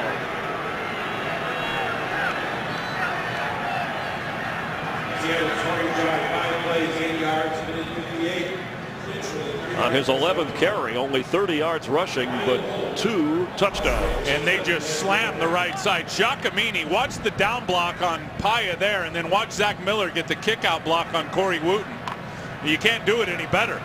Neither guy is able to disengage and get off the block. There's no way your safety, Brandon Merriweather, is going to be able to fill that hole fast enough and stop Lynch with a head of steam coming. Well blocked. Stephen Hauschka with the extra point. Nice halftime adjustment by the Seahawks. And Marshawn Lynch, who's a yard away for 1,000 this year, has a touchdown and a tie game. He might be into the Skittles any moment. His second touchdown of the game. If you missed it in the first half, he broke the Seahawks record held by Sean Alexander with a touchdown in 10 straight games. But more importantly, we're tied at 14, and Devin Hester back out there to return kicks. Johnny Knox started the game in that area before his injury. It's a short kick. It'll be scooped by Hester. And he gets up the sideline where the Bears will take over on offense. Let's check in with Kurt Menefee for another game break. Kurt? Well, the Chiefs' 6-0 lead disappears on one play. Aaron Rodgers hooking up with Donald Driver for the touchdown. Packers lead for the first time today, obviously, 7-6. That's Rodgers' 40th touchdown pass of the season, breaking the Packer mark, owned by, well, you know who, Chris and Tim. All right, thanks, Kurt. And so the Packers trying to go undefeated. The Colts are winning. They're trying to get their first win of the year, avoid a winless season. What did you just say? 180! Colts are winning? Yes, that's an upset. Marion Barber carries.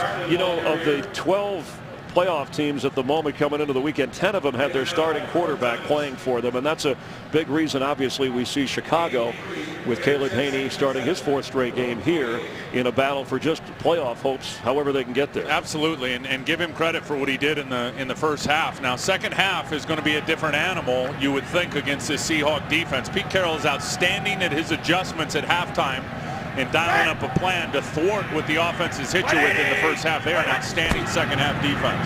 Haney under pressure, and it's intercepted. Red Bryant has a Seahawk touchdown. And K.J. Wright was in the face of Caleb Haney. I promise you that was a halftime adjustment. That's exactly what I was just talking about with Pete Carroll. Look, they're killing us on the edge plays. They've gotten us out on a bootleg a couple of times. Let's send K.J. Wright off the edge, run a little game with Red Bryant. Watch K.J. Bryant. He is just going to slam this boot right in the face, and Red Bryant is going to collect the interception and rumble in for the touchdown. I promise you that was something that was an adjustment at halftime put up on the board by Pete Carroll, and Chicago stepped right in the trap. Seattle's 3rd interception return for a touchdown this season. And what a turnabout. Hauschka's extra point. The Bears had a 7-point lead at the half. Now they're facing a 7-point deficit. His father-in-law is Jacob Green. Wears the same number, 79, the former defensive lineman. Look at the high stepper. His first career touchdown. Here in Chicago, when he walked into the meeting room, he stuck his hand out to you, Tim Ryan, and said, "Call me Big Red." Yeah, I said Big Red Dog because you got some dog in you, and he does. He is nasty, and he is a mountain of a man. He's 328 pounds and every bit of it. Devin Hester's going to bring it out of the end zone. And hit hard at the 15-yard line. Malcolm Smith with a terrific special teams play. And there's a flag down back on the Seahawks side of the field.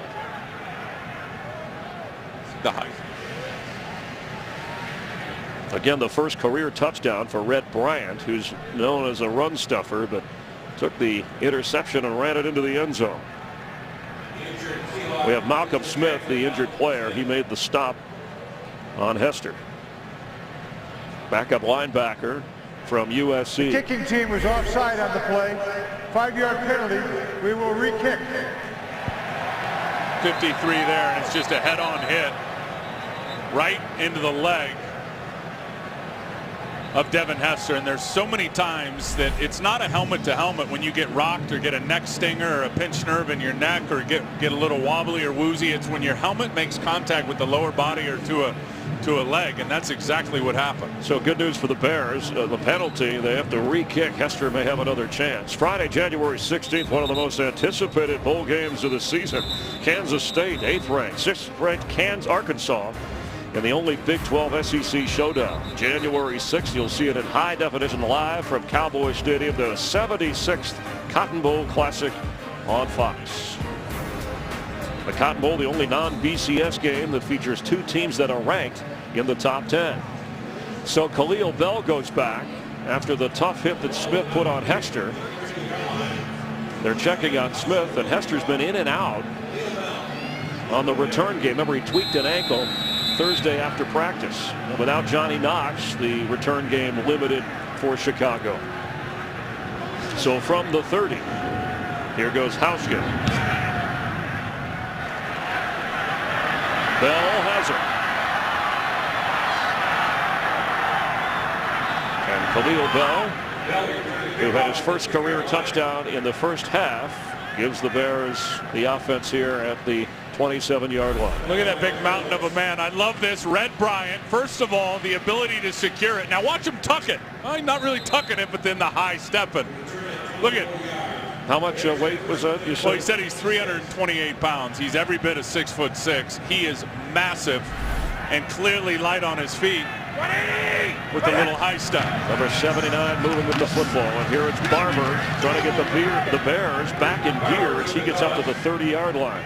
And I'll tell you what else Red Bryant is he is a dominant run defender. And when I said you said Big Red, I said Big Red Dog, because he's got fight in it, and that's what they call the guys that got the fight and the nasty Chris, they call him dogs, and he has got it. He gets after it. He plays physical. He plays with attitude. He's tenacious. Most of the time, they got two guys trying to block him. Barber carries. Tough run for a first down up to the 40.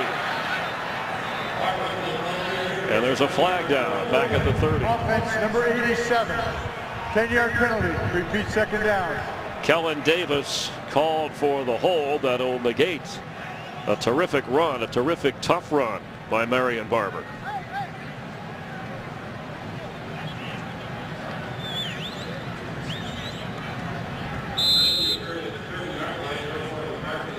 $14 points in a hurry for the Seahawks.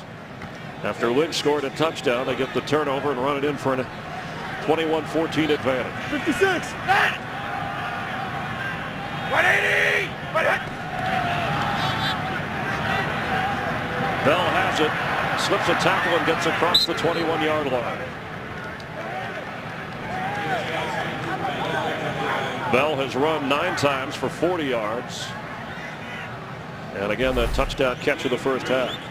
And I can promise you, they are going to make Caleb Haney throw from the pocket. And this ends up being a little screen, but you're going to see these defensive ends really be disciplined in keeping him contained up inside the pocket and making Caleb Haney throw from the pocket, because he killed him in the first half when he was able to escape out the side door.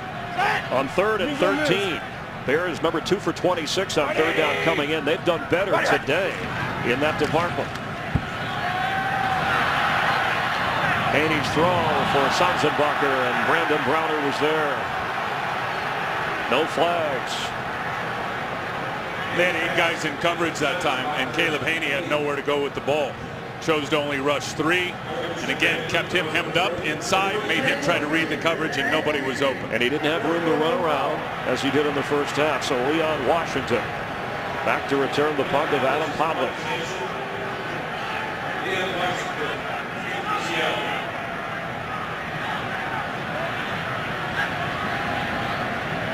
Seattle with 5 block kicks, most in the NFL. They play for the return here. Fair catch called for, and it kicks out of bounds inside the 35 of Seattle. Tavares Jackson, who got his team close enough for a touchdown from Marshawn Lynch last time, will bring his team out on the field, and we'll check on the flag. 5 penalties against the Seahawks assessed so far today. Holding by the receiving team, number 21, during the kick. That's a 10-yard penalty that will be enforced from where the punt was caught. Seattle keeps the ball, first down. So the 6th penalty is a big one that'll push Tavares and Seattle back. Hello, it's Tim Ryan. Chris Myers back here in Chicago, and Marshawn Lynch with 1 yard will join these guys in Seattle history, the only backs with 1,000 yards rushing or more. Sean Alexander did it 5 times. Great names: Kurt Warner, the Kurt with a C, and there is Marshawn, who today already has 2 touchdowns. That amazed me that there's only 4. When you think of Chuck Knox and Ground Chuck and all the running they did with the football, only 4,000-yard backs. And the Bears don't want to give it to him. Matt Toida was the first one to get his arms around Lynch. Yeah, but I'll tell you who got it started was their 2nd-round pick, Stephen Paya, again with the defensive tackle penetration. And the ball's supposed to come here. And watch Paya reset the line of scrimmage in the backfield. Oh, he slammed it up inside and took Unger straight backwards. There's just nowhere for the running game to go. Once the running back's got to start or go sideways just a little bit, all the other defenders can catch up and get a tackle for loss. Tavares Jackson throws and completes to Mike Williams, back on the lineup with Golden Tate for a big first down, and that is officially, that was a 1-yard gain for Lynch, so he hits the 1,000-yard mark. And if the Bears are going to play cover 2, which they did there, which is the 2 deep safeties, the place to attack is right there in the middle of the field, and that's not Tavares Jackson's bread and butter in terms of where he likes to throw the football, Chris. So if they're going to show him those 2 deep safeties playing deep half, he will hit that area. On 1st and 10 after a 21-yard gain, 4 wide receivers in. Pass complete. That's Williams again. And at 6'5", he's pushing toward the first down marker. Only 16 catches and 1 touchdown coming into the game. They've been disappointed after he had such a big year last year and got the contract, and he's beat up. Physical game with a lot of injuries already for both teams. Well, it's just the style of both of these teams. They are both unbelievably physical all over the place at the line of scrimmage, on the back end, in the secondary. The running backs run so hard and so physical. Not surprised. Had Chris Conte leave injured with Johnny Knox for the Bears. You saw Golden Tate go out earlier. He came back in. Yeah, his left ankle got tweaked. You see right under the rear end of Charles Tillman. As Tillman was hanging on his lower end, he got hit up top, and his left ankle, no question, got trapped and rolled under Tillman. See his left ankle right there, and then Urlacher took him up high. It was the left ankle getting trapped under Charles Tillman, which got hurt there on Mike Williams. So he is helped off the field. Deion Butler is active. He was active last week at his first catch after missing much of the first half of the year, coming off that broken leg of the previous season. On 1st and 10, it'll be Marshawn Lynch.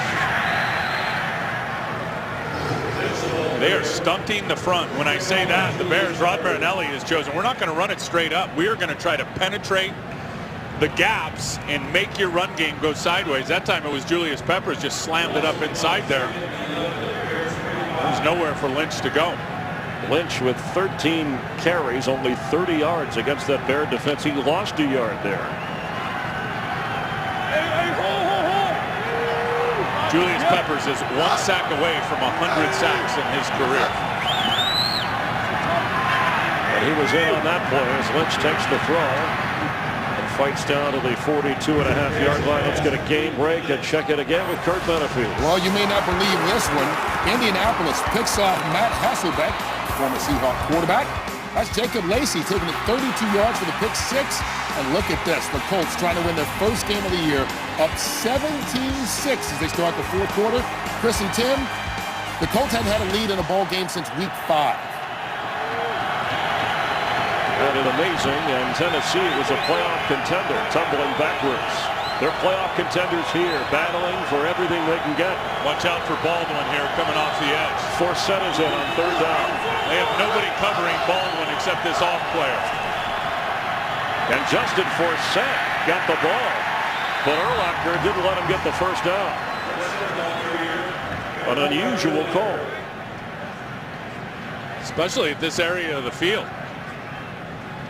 I like what Brian Urlacher said. Doesn't matter who the quarterback is for the Bears, and that's when Jay Cutler was in there. We know as a defense we have to do the job, especially at home. They have scored a defensive touchdown, as have the Seahawks. John Ryan, the bunt, and Earl Bennett standing at his 10, waving for the fair catch. 6:10 to go here in the 3rd quarter. The Bears will have the football, trailing by 7. We're checking on Brian Urlacher. He appears to be okay, and he told us that his words for Caleb Haney, hey, it's not all on your shoulders. Special teams defense will help you out. And Bell carries on 1st and 10 for Haney in the offense. 6 minutes to go. Seahawks leading by 7. Well, listen, this offense is played good with the exception of a couple of miscues. And, you know, obviously the touchdown and Caleb Haney, the defensive touchdown by Seattle running right into the face of the pass rusher, is the one that they will look back on. But besides that, they've been able to run the ball with some pretty good success. And see if Caleb Haney can do some things, throw him from the pocket this half, because Seattle, I promise you, is going to do their best to keep him in there. 3 turnovers by the Chicago offense. Haney completes. There's a flag. Kellen Davis could not hold on. Clemens is saying that someone held him out here on the edge. Kellen Davis holding his side. Ed Hockley checking. Holding, offense, number 73. Half the distance to the goal. Repeat 2nd down. And that's Mike Williams being taken away on the cart to the locker room You see his left shoe is off, and that's that left ankle that got trapped under Tillman. After the penalty, the Bears at the 7-yard line. I'll tell you who Pete Carroll is excited about is Lockett, a receiver they just promoted off the practice squad. So the guy doesn't know what he's doing yet, and he's inactive today, but every bit of 6'3", runs a 4.2 40. They're super excited about the upside of that young receiver. A track star from Fort Valley State. On 2nd and 14. Haney running. Gets out across the 15-yard line. Chased by Raheem Brock. 4th run for Caleb Haney today. Well, and Raheem Brock tried to keep contained on that play and keep Caleb Haney in the pocket, but Khalil Bell just chopped him down. You're going to see as Khalil Bell comes out on the protection here. Watch him chop the outside leg right there of Raheem Brock. Caleb Haney escapes to run. There's just nobody open to throw the ball to. Impressed with Khalil Bell 57 today. now. On 3rd down and 6, Bell getting a lot more work. You guys got 57. 180! A little bit high and incomplete for Dane Satzebacher. It'll be 4th down for Chicago. Yeah, he just flipped that. His footwork wasn't good if you watch Haney, because the ball just came out early and had too much air on it. If he would have set his feet and really drove it on a good line drive to the right spot, that would have been a nice easy completion for a 1st down. Leon Washington looking for his first return touchdown this year. Poplash standing at his own 2.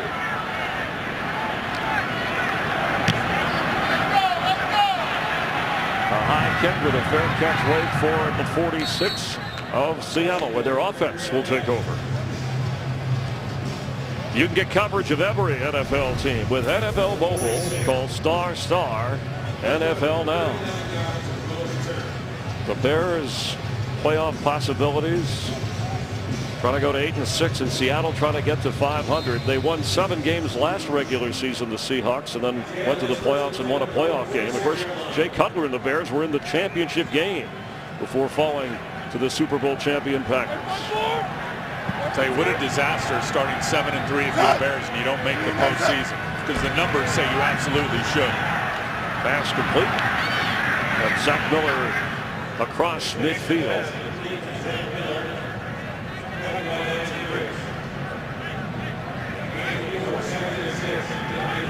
Seattle started out 2-6. And look at that. I mean, 2-6, 0% chance. Seattle's obviously on the fringe, but do have an opportunity. 7-3, 83% chance you make the postseason. Well, Brian Urlacher That's what Chicago started. He said we're a different team. Without Cutler and Forte, we lost our 2 best players. Marshawn Lynch, and the Bears have him figured out. Greg Stelz up from the safety spot. Now, Matt Forte wasn't as sure about returning for Christmas as at least Jay Cutler indicated he might be back for that game. Forte wants to be 100%. Still has a contract to be taken care of, just like Marshawn Lynch of the Seahawks. His contract up at the end of this year. Yeah, and you always get the feeling, just listening on the outside in, and I'm not in that building over at Hallis Hall, but that Matt Forte is going to end up getting the franchise tag, Chris, which is a 1-year tender, a 1-year contract that pays you the average of the top 5 guys at your position. Bears defense facing an important 3rd and 5. They got back for Golden Tate, and Jennings had his hands all over it. Looked like Jennings just never turned his head to try to locate the ball. Can't have contact and not look. They're going to call it with the ball in there. Interference, defense, number 26. The ball is placed at the spot of the foul. 1st down.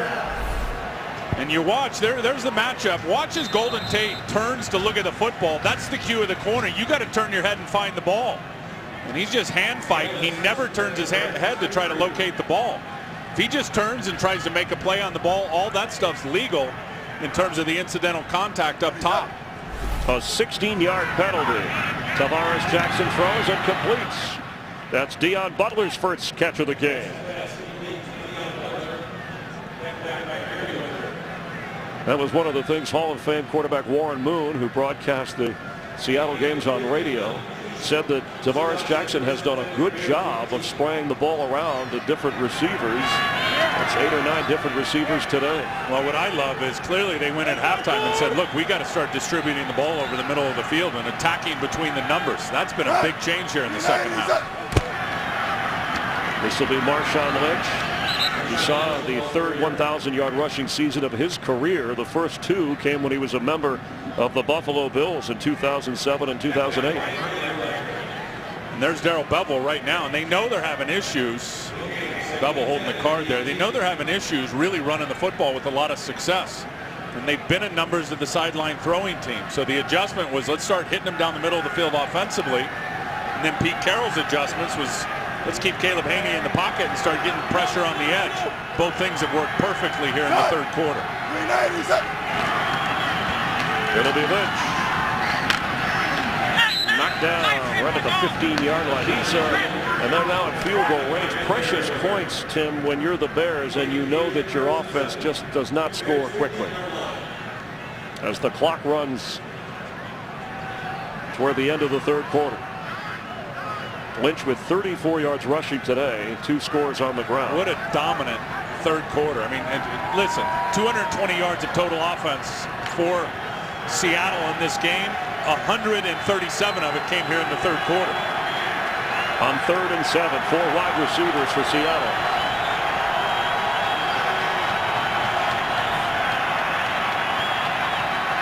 Jackson for the end zone, incomplete. And there's a flag down on the other side of the field.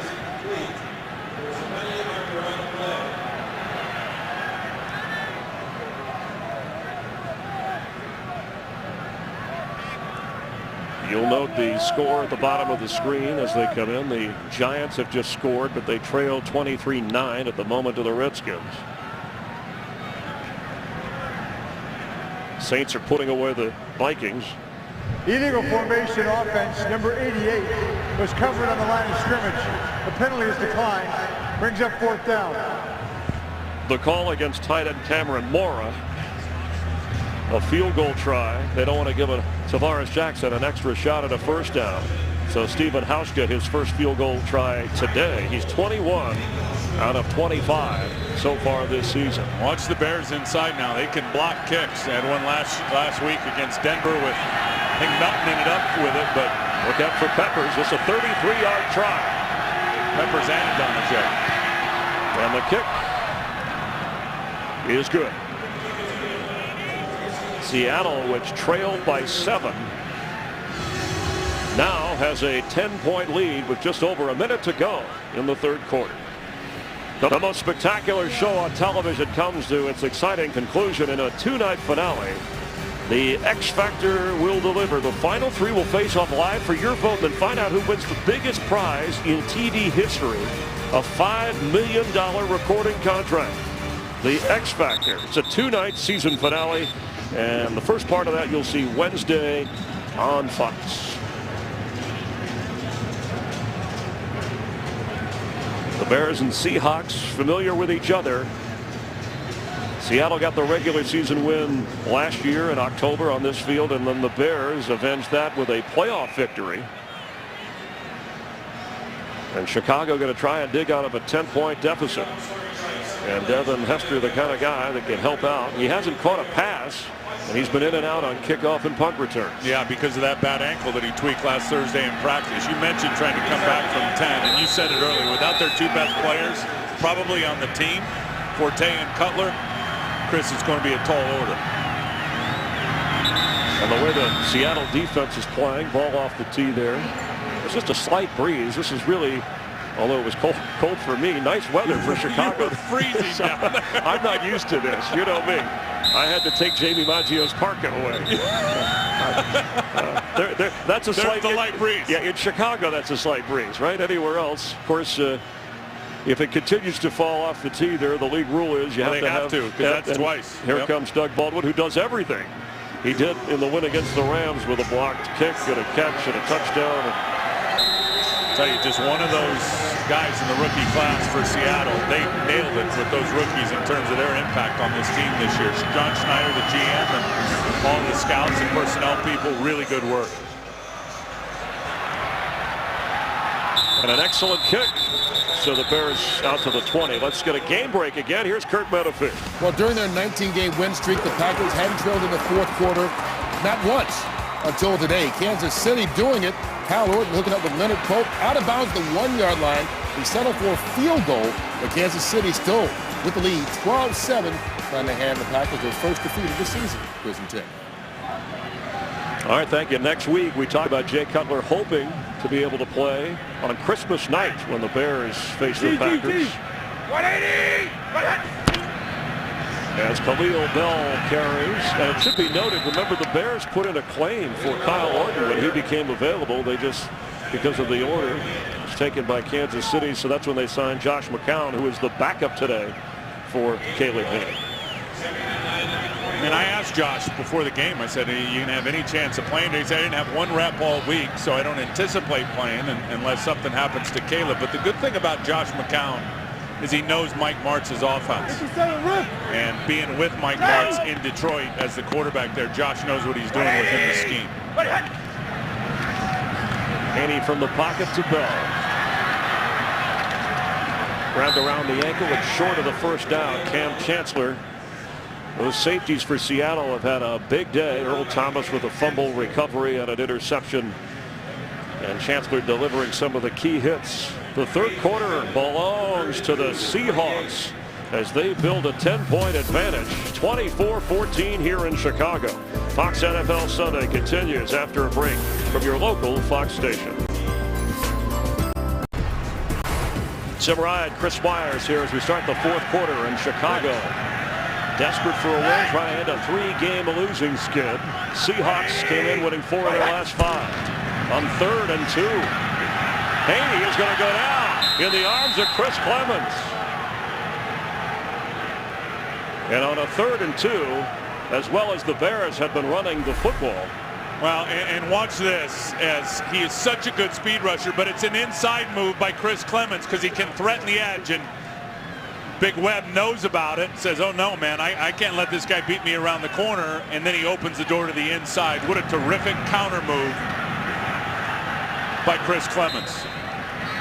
This guy is one of the elite pass rushers in the NFC as a defensive end, weighing about 255 pounds. He's got 10 sacks. Potlish. Leon Washington. There was no fair catch. He stood there as if he had caught one. And what a play by the punter, Adam Potlisher. Leon Washington would have been in the end zone. It was a nifty move by Washington. It was almost like a statue, but he never waved his hand for the fair catch. A 35-yard return. Washington returned the ball. One of the great ones, and has been as a return guy. Look at the move inside. Now watch this cut and vision to get to the outside. And Podlish able to turn on the juice and get him out of bounds, or that's 6 points. Well, you just feel like the air has been sucked right out of the Chicago Bears in the second half of this game in all phases of the game here. Yeah, the Red Bryant returned for the touchdown. It was a killer. And now the Bears defense is going to have to make a play somehow, some way. Tavares Jackson's throw toward Golden Tate. He's out of bounds. Golden can't believe it. He's like, what are you talking about? I caught that. Pete Carroll made a good point on Golden Tate. I was talking to Pete during the week, and he said this guy has been kind of a slow starter this year because even when he was at Notre Dame, he never participated in spring football, Chris. So his football development has been lacking. And the reason he never participated is because he played baseball for Notre Dame.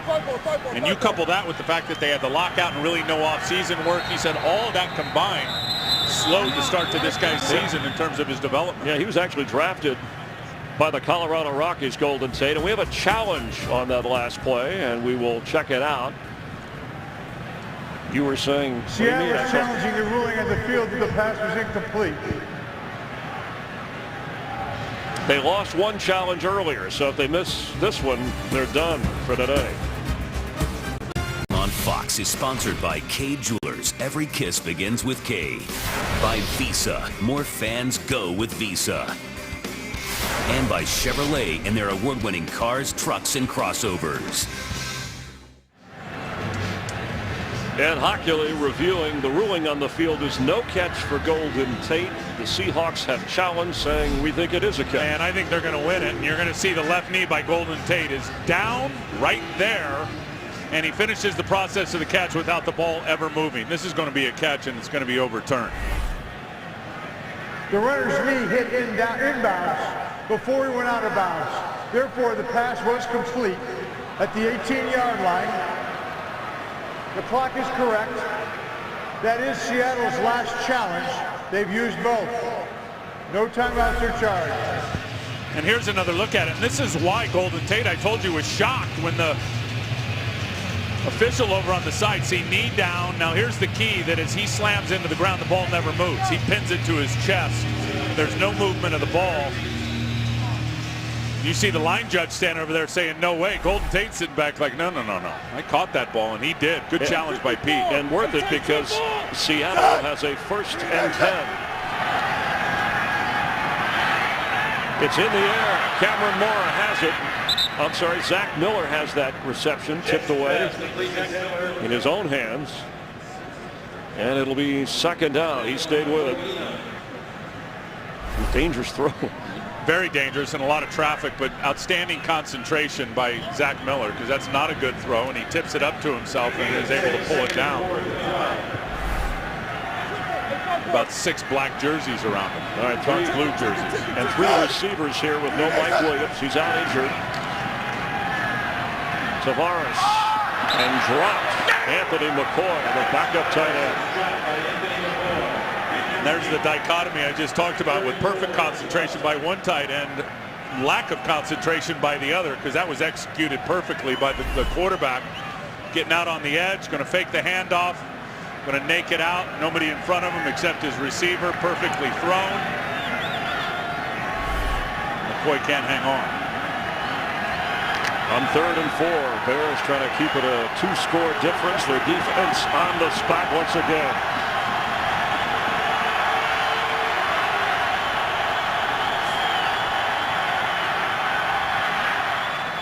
Justin Forsett has a 1st down, goes out of bounds, no touchdown, close near the goal line. I'll tell you, you see the growth, Chris, of Tavares Jackson, because this was really well played initially by Israel Adonijah, and Tavares Jackson doesn't throw it. Watch the defensive end who reads it. They're hustling up to the line here. So Tavares doesn't throw it, then unloads it. That was outstanding. With the carry, and Urlacher right on top of him.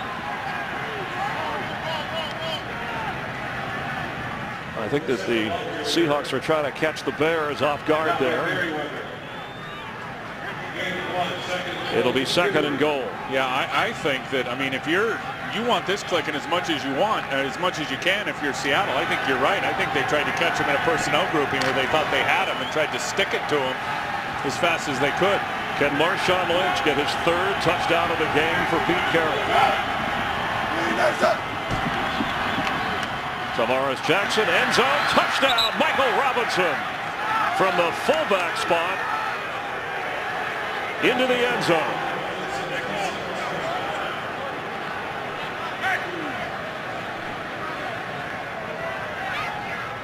Well, Craig Stelz and Lance Briggs. There's Stelz, here's Briggs. They both play the tight end, and nobody covers Michael Robinson, who leaks out.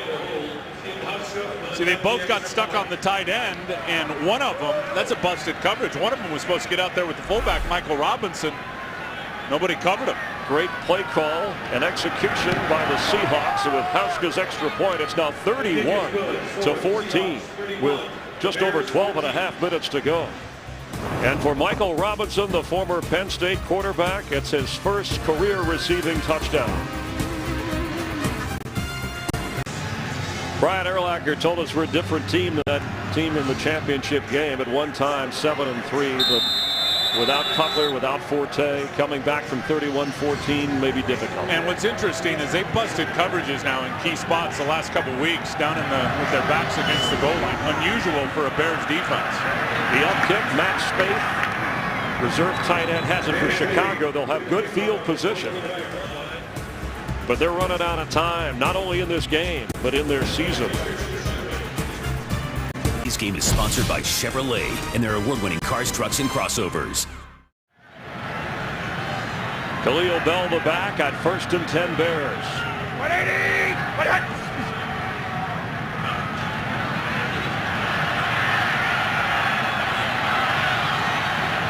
Haney goes out of bounds after a first down gain for Tavares Jackson.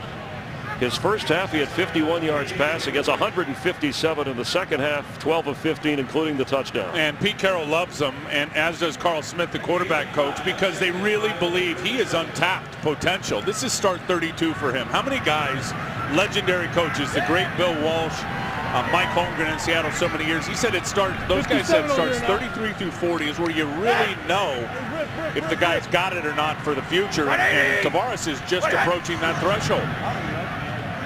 Haney's throw caught by Williams. First down, Chicago. And that is the first catch of the game for the former Cowboy and Lion, Roy Williams.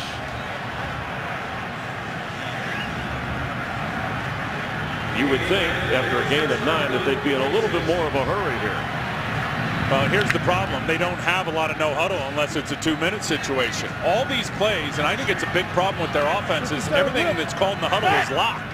There's no check with me's, audible system at the line of scrimmage for the quarterback, and certainly not a lot of hurry up other than in the 2-minute. Haney just throws that out of bounds, and it's outside the numbers, chased by K.J. Wright, part of that rookie class of the Seahawks that you talked about that's producing.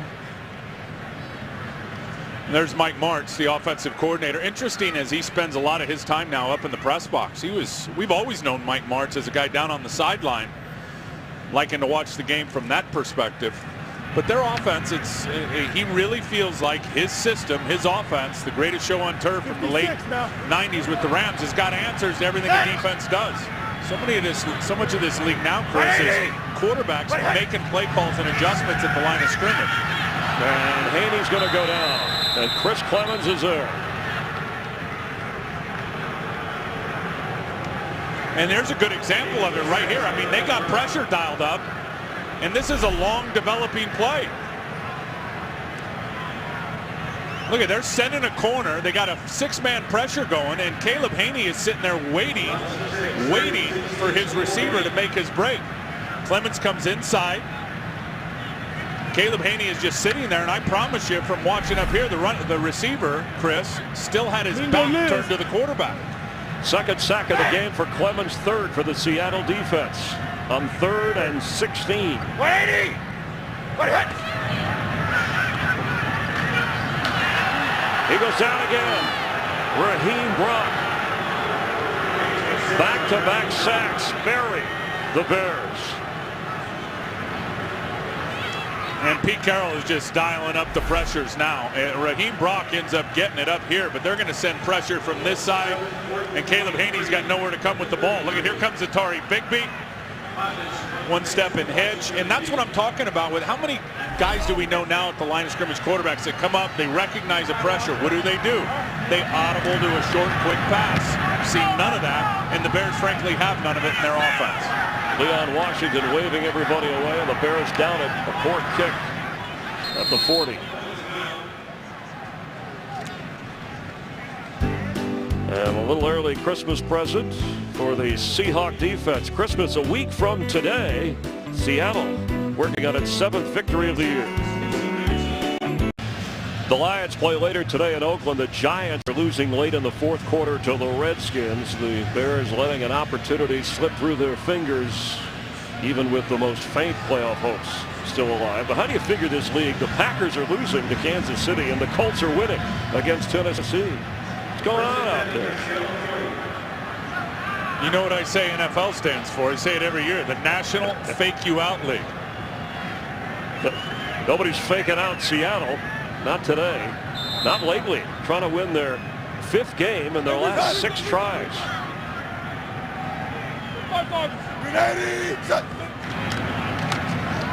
This is Marshawn Lynch. And the Bears are all over it. Lance Briggs The ball's out, and it looks like the Bears were the first one to it. The official saying it's down. But it's challengeable It was if you... ruled down before the ball came out. Second down. And Lovey's going to want to get a good look at this and see if he wants to challenge it. Yeah. Watch Briggs come and really just run it up in the alley there. He's going to punch it out. Try and do there with his left arm. Yeah, the ground caused the fumble. Even if it did come out, it came out certainly late. He still got it as he's on the ground. It was a good call by the official. The officials right on top of it. They've had an excellent day from the 36-yard line. They lost 4 on that. Set. 390 set. Jackson throwing for Golden Tate. He goes out of bounds right at the 40. We're talking about the fake you out league. Let's check in with Kurt Menefee. Well, you talked about it a second ago. Kansas City trying to pull the upset. Jackie battled with the touchdown run. They're starting to celebrate in Kansas City. There's 2:16 left. They have a 19-7 lead over the previously unbeaten Green Bay Packers. Chris and Tim.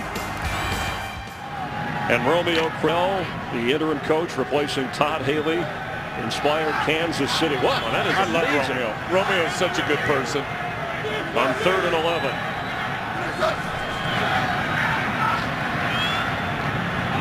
Across midfield, and Zach Miller makes the catch for a Seattle first down. I'm telling you, the halftime adjustments were just out of sight for Pete Carroll and his coaching staff, and hitting Chicago and changing up their plan. See, that's what I love about Pete and his staff is it's not all about what's on the play card coming in. It's about adjusting on the fly during the game and having the ability to adjust your game plan on both sides of the ball.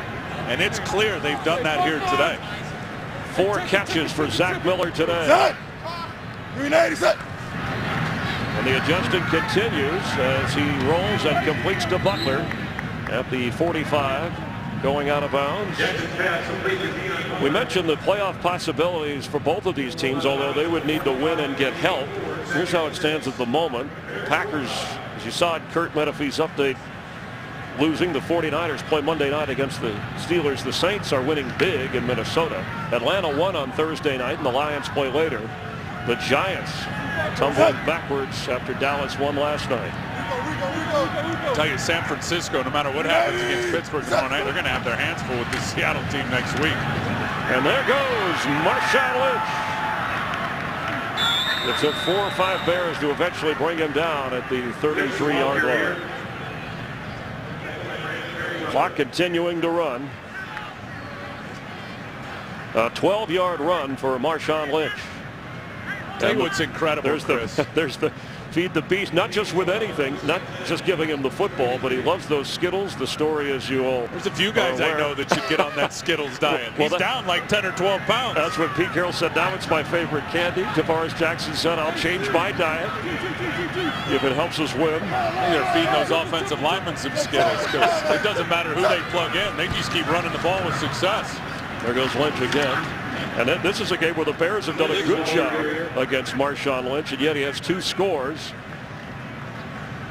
And his team has the lead. And they're just committed to it, and they have committed to it. And there's Big Tom Cable there, the assistant head coach and the offensive line coach. What's amazing about how they are, and they've lost 3 starting offensive linemen, is Tom has got a unique perspective on coaching and practice, and the practice regimen is he cross-trains all these guys. And what I mean by that is right guard, you go play left tackle on this series. Left tackle, you go play right tackle, and vice versa. He's always shuffling guys around so that if there are injuries in game, you can just pull and plug guys in and not lose a lot schematically.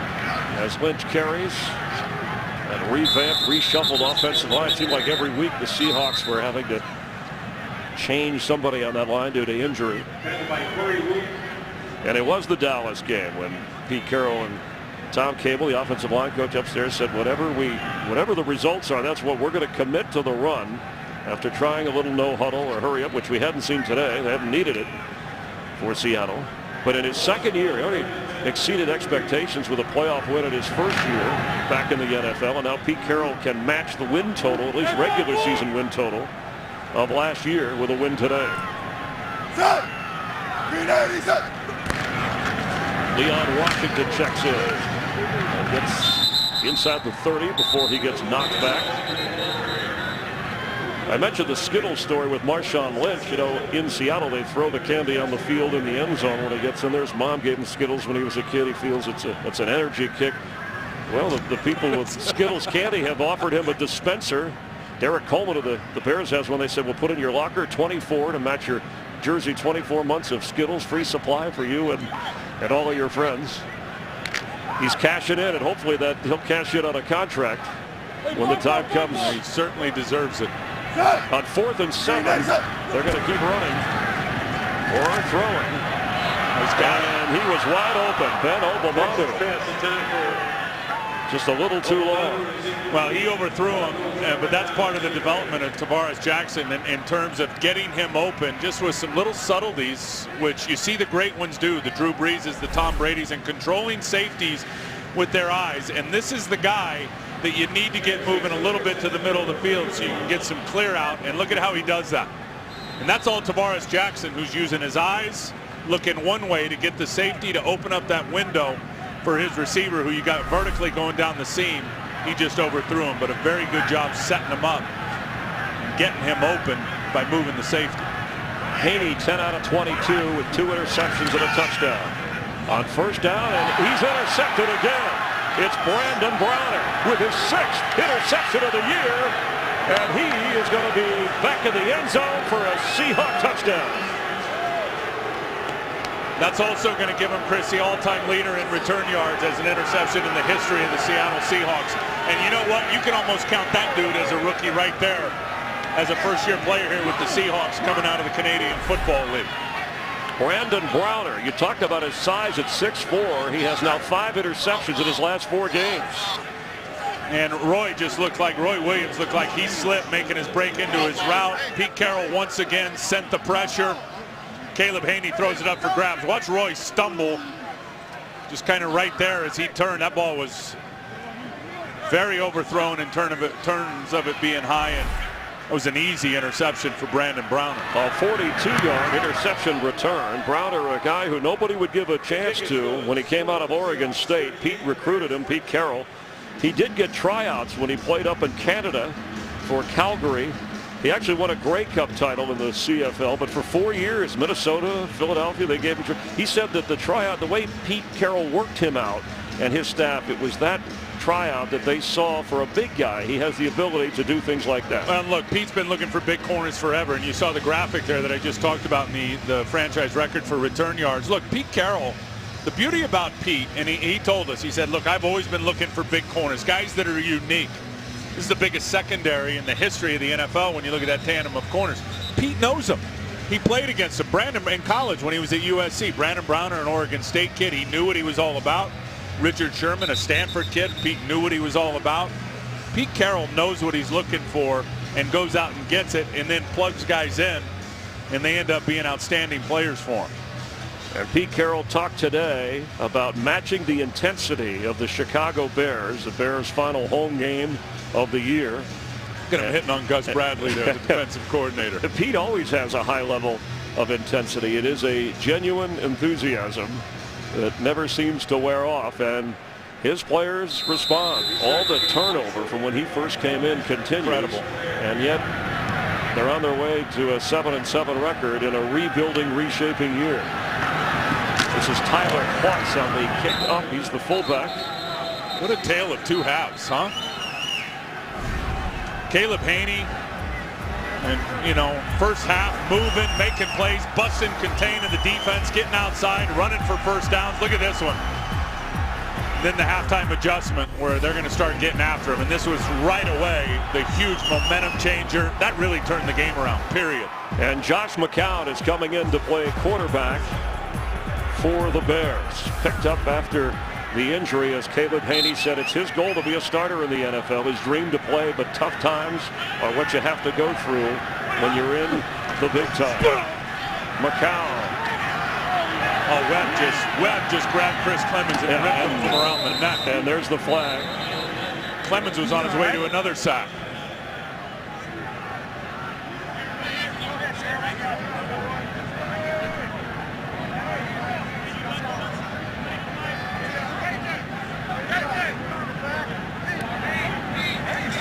Holding, offense number 73. 10-yard penalty, easy first down. Clemens was going to beat him inside for another sack. Chris Clemens is just on fire. And look to the left, to the right of your screen there. I mean, he just grabs him and rips him from around the neck. But Clemens was going to get on the quarterback again. You know, so bad 2 guys threw a flag. So it's going to be 1st and 20 back at the 17. Josh McCown, his first throw as a Bear to Khalil Bell. And a healthy gain out of that.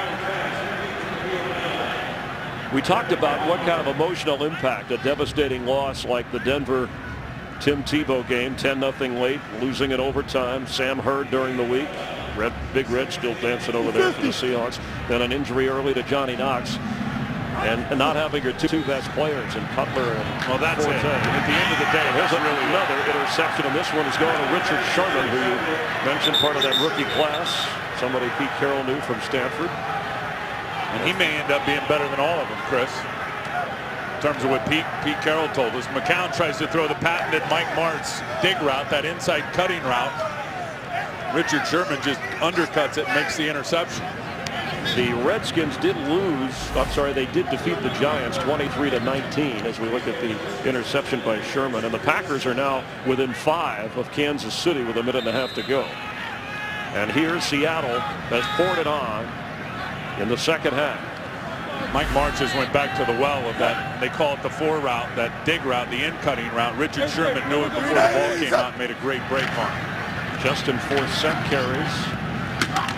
And just at 5'8", pushed back. Let's get another game break. Check in with Kurt Menefee. Well, here's how the Packers got to within 5. Just outside the 2-minute warning, Aaron Rodgers scrambles, runs it in from 8 yards out. That makes it 19-14. The onside kick failed.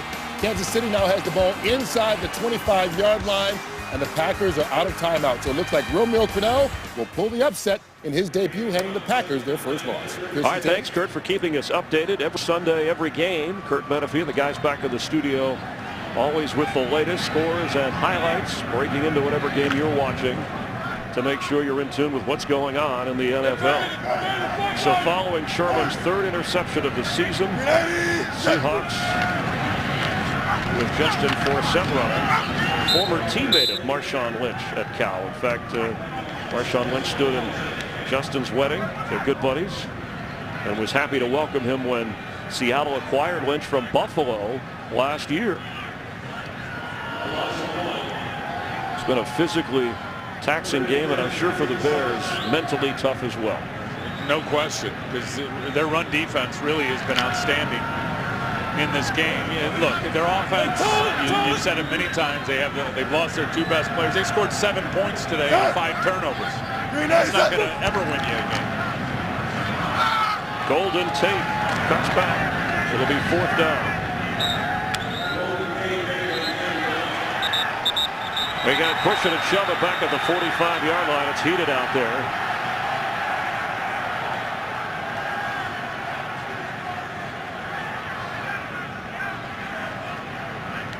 I'm telling you, nobody wants to play the Seattle Seahawks right now, as they're going to get their 5th win in 6 games here. Lance Briggs limping over to the sideline, and the Packers have lost 19-14 Kansas City, and Romeo Crennel in his first game as the Chiefs head coach.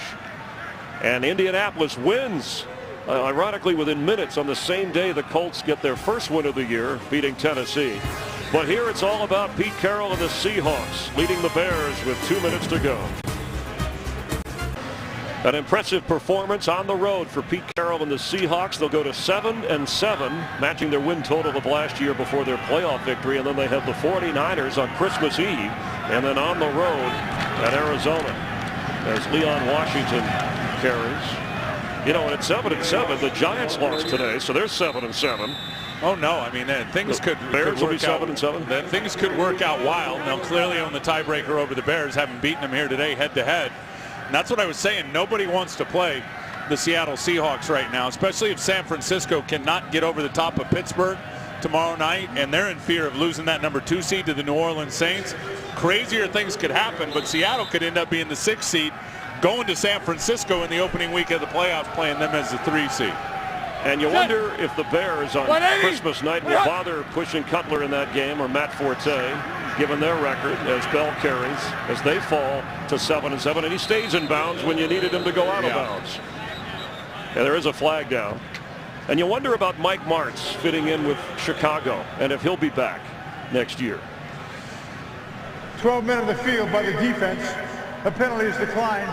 Brings up second down. You know, I don't know if he will or not. Speculation is he's got an opportunity to be possibly a head coach somewhere in college. There's Mike Martz right there. Look, they've lost their 2 best players. But really, ever since Martzy has been here, what are they on offense? I mean, are they a throwing offense? Are they a running offense? Are they a balanced offense? It's just, and I feel bad for Urlacher and Briggs, who are still great players, but because of their age, their window of opportunity is shrinking.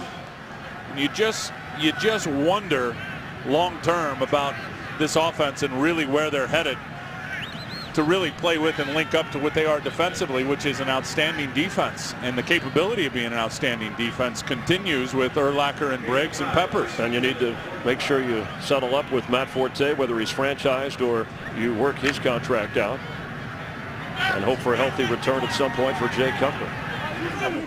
Our producer today, Mike Burks. Director is Tom Yoli. Associate Director Brian Biederman. Broadcast Associate Matt Saldana.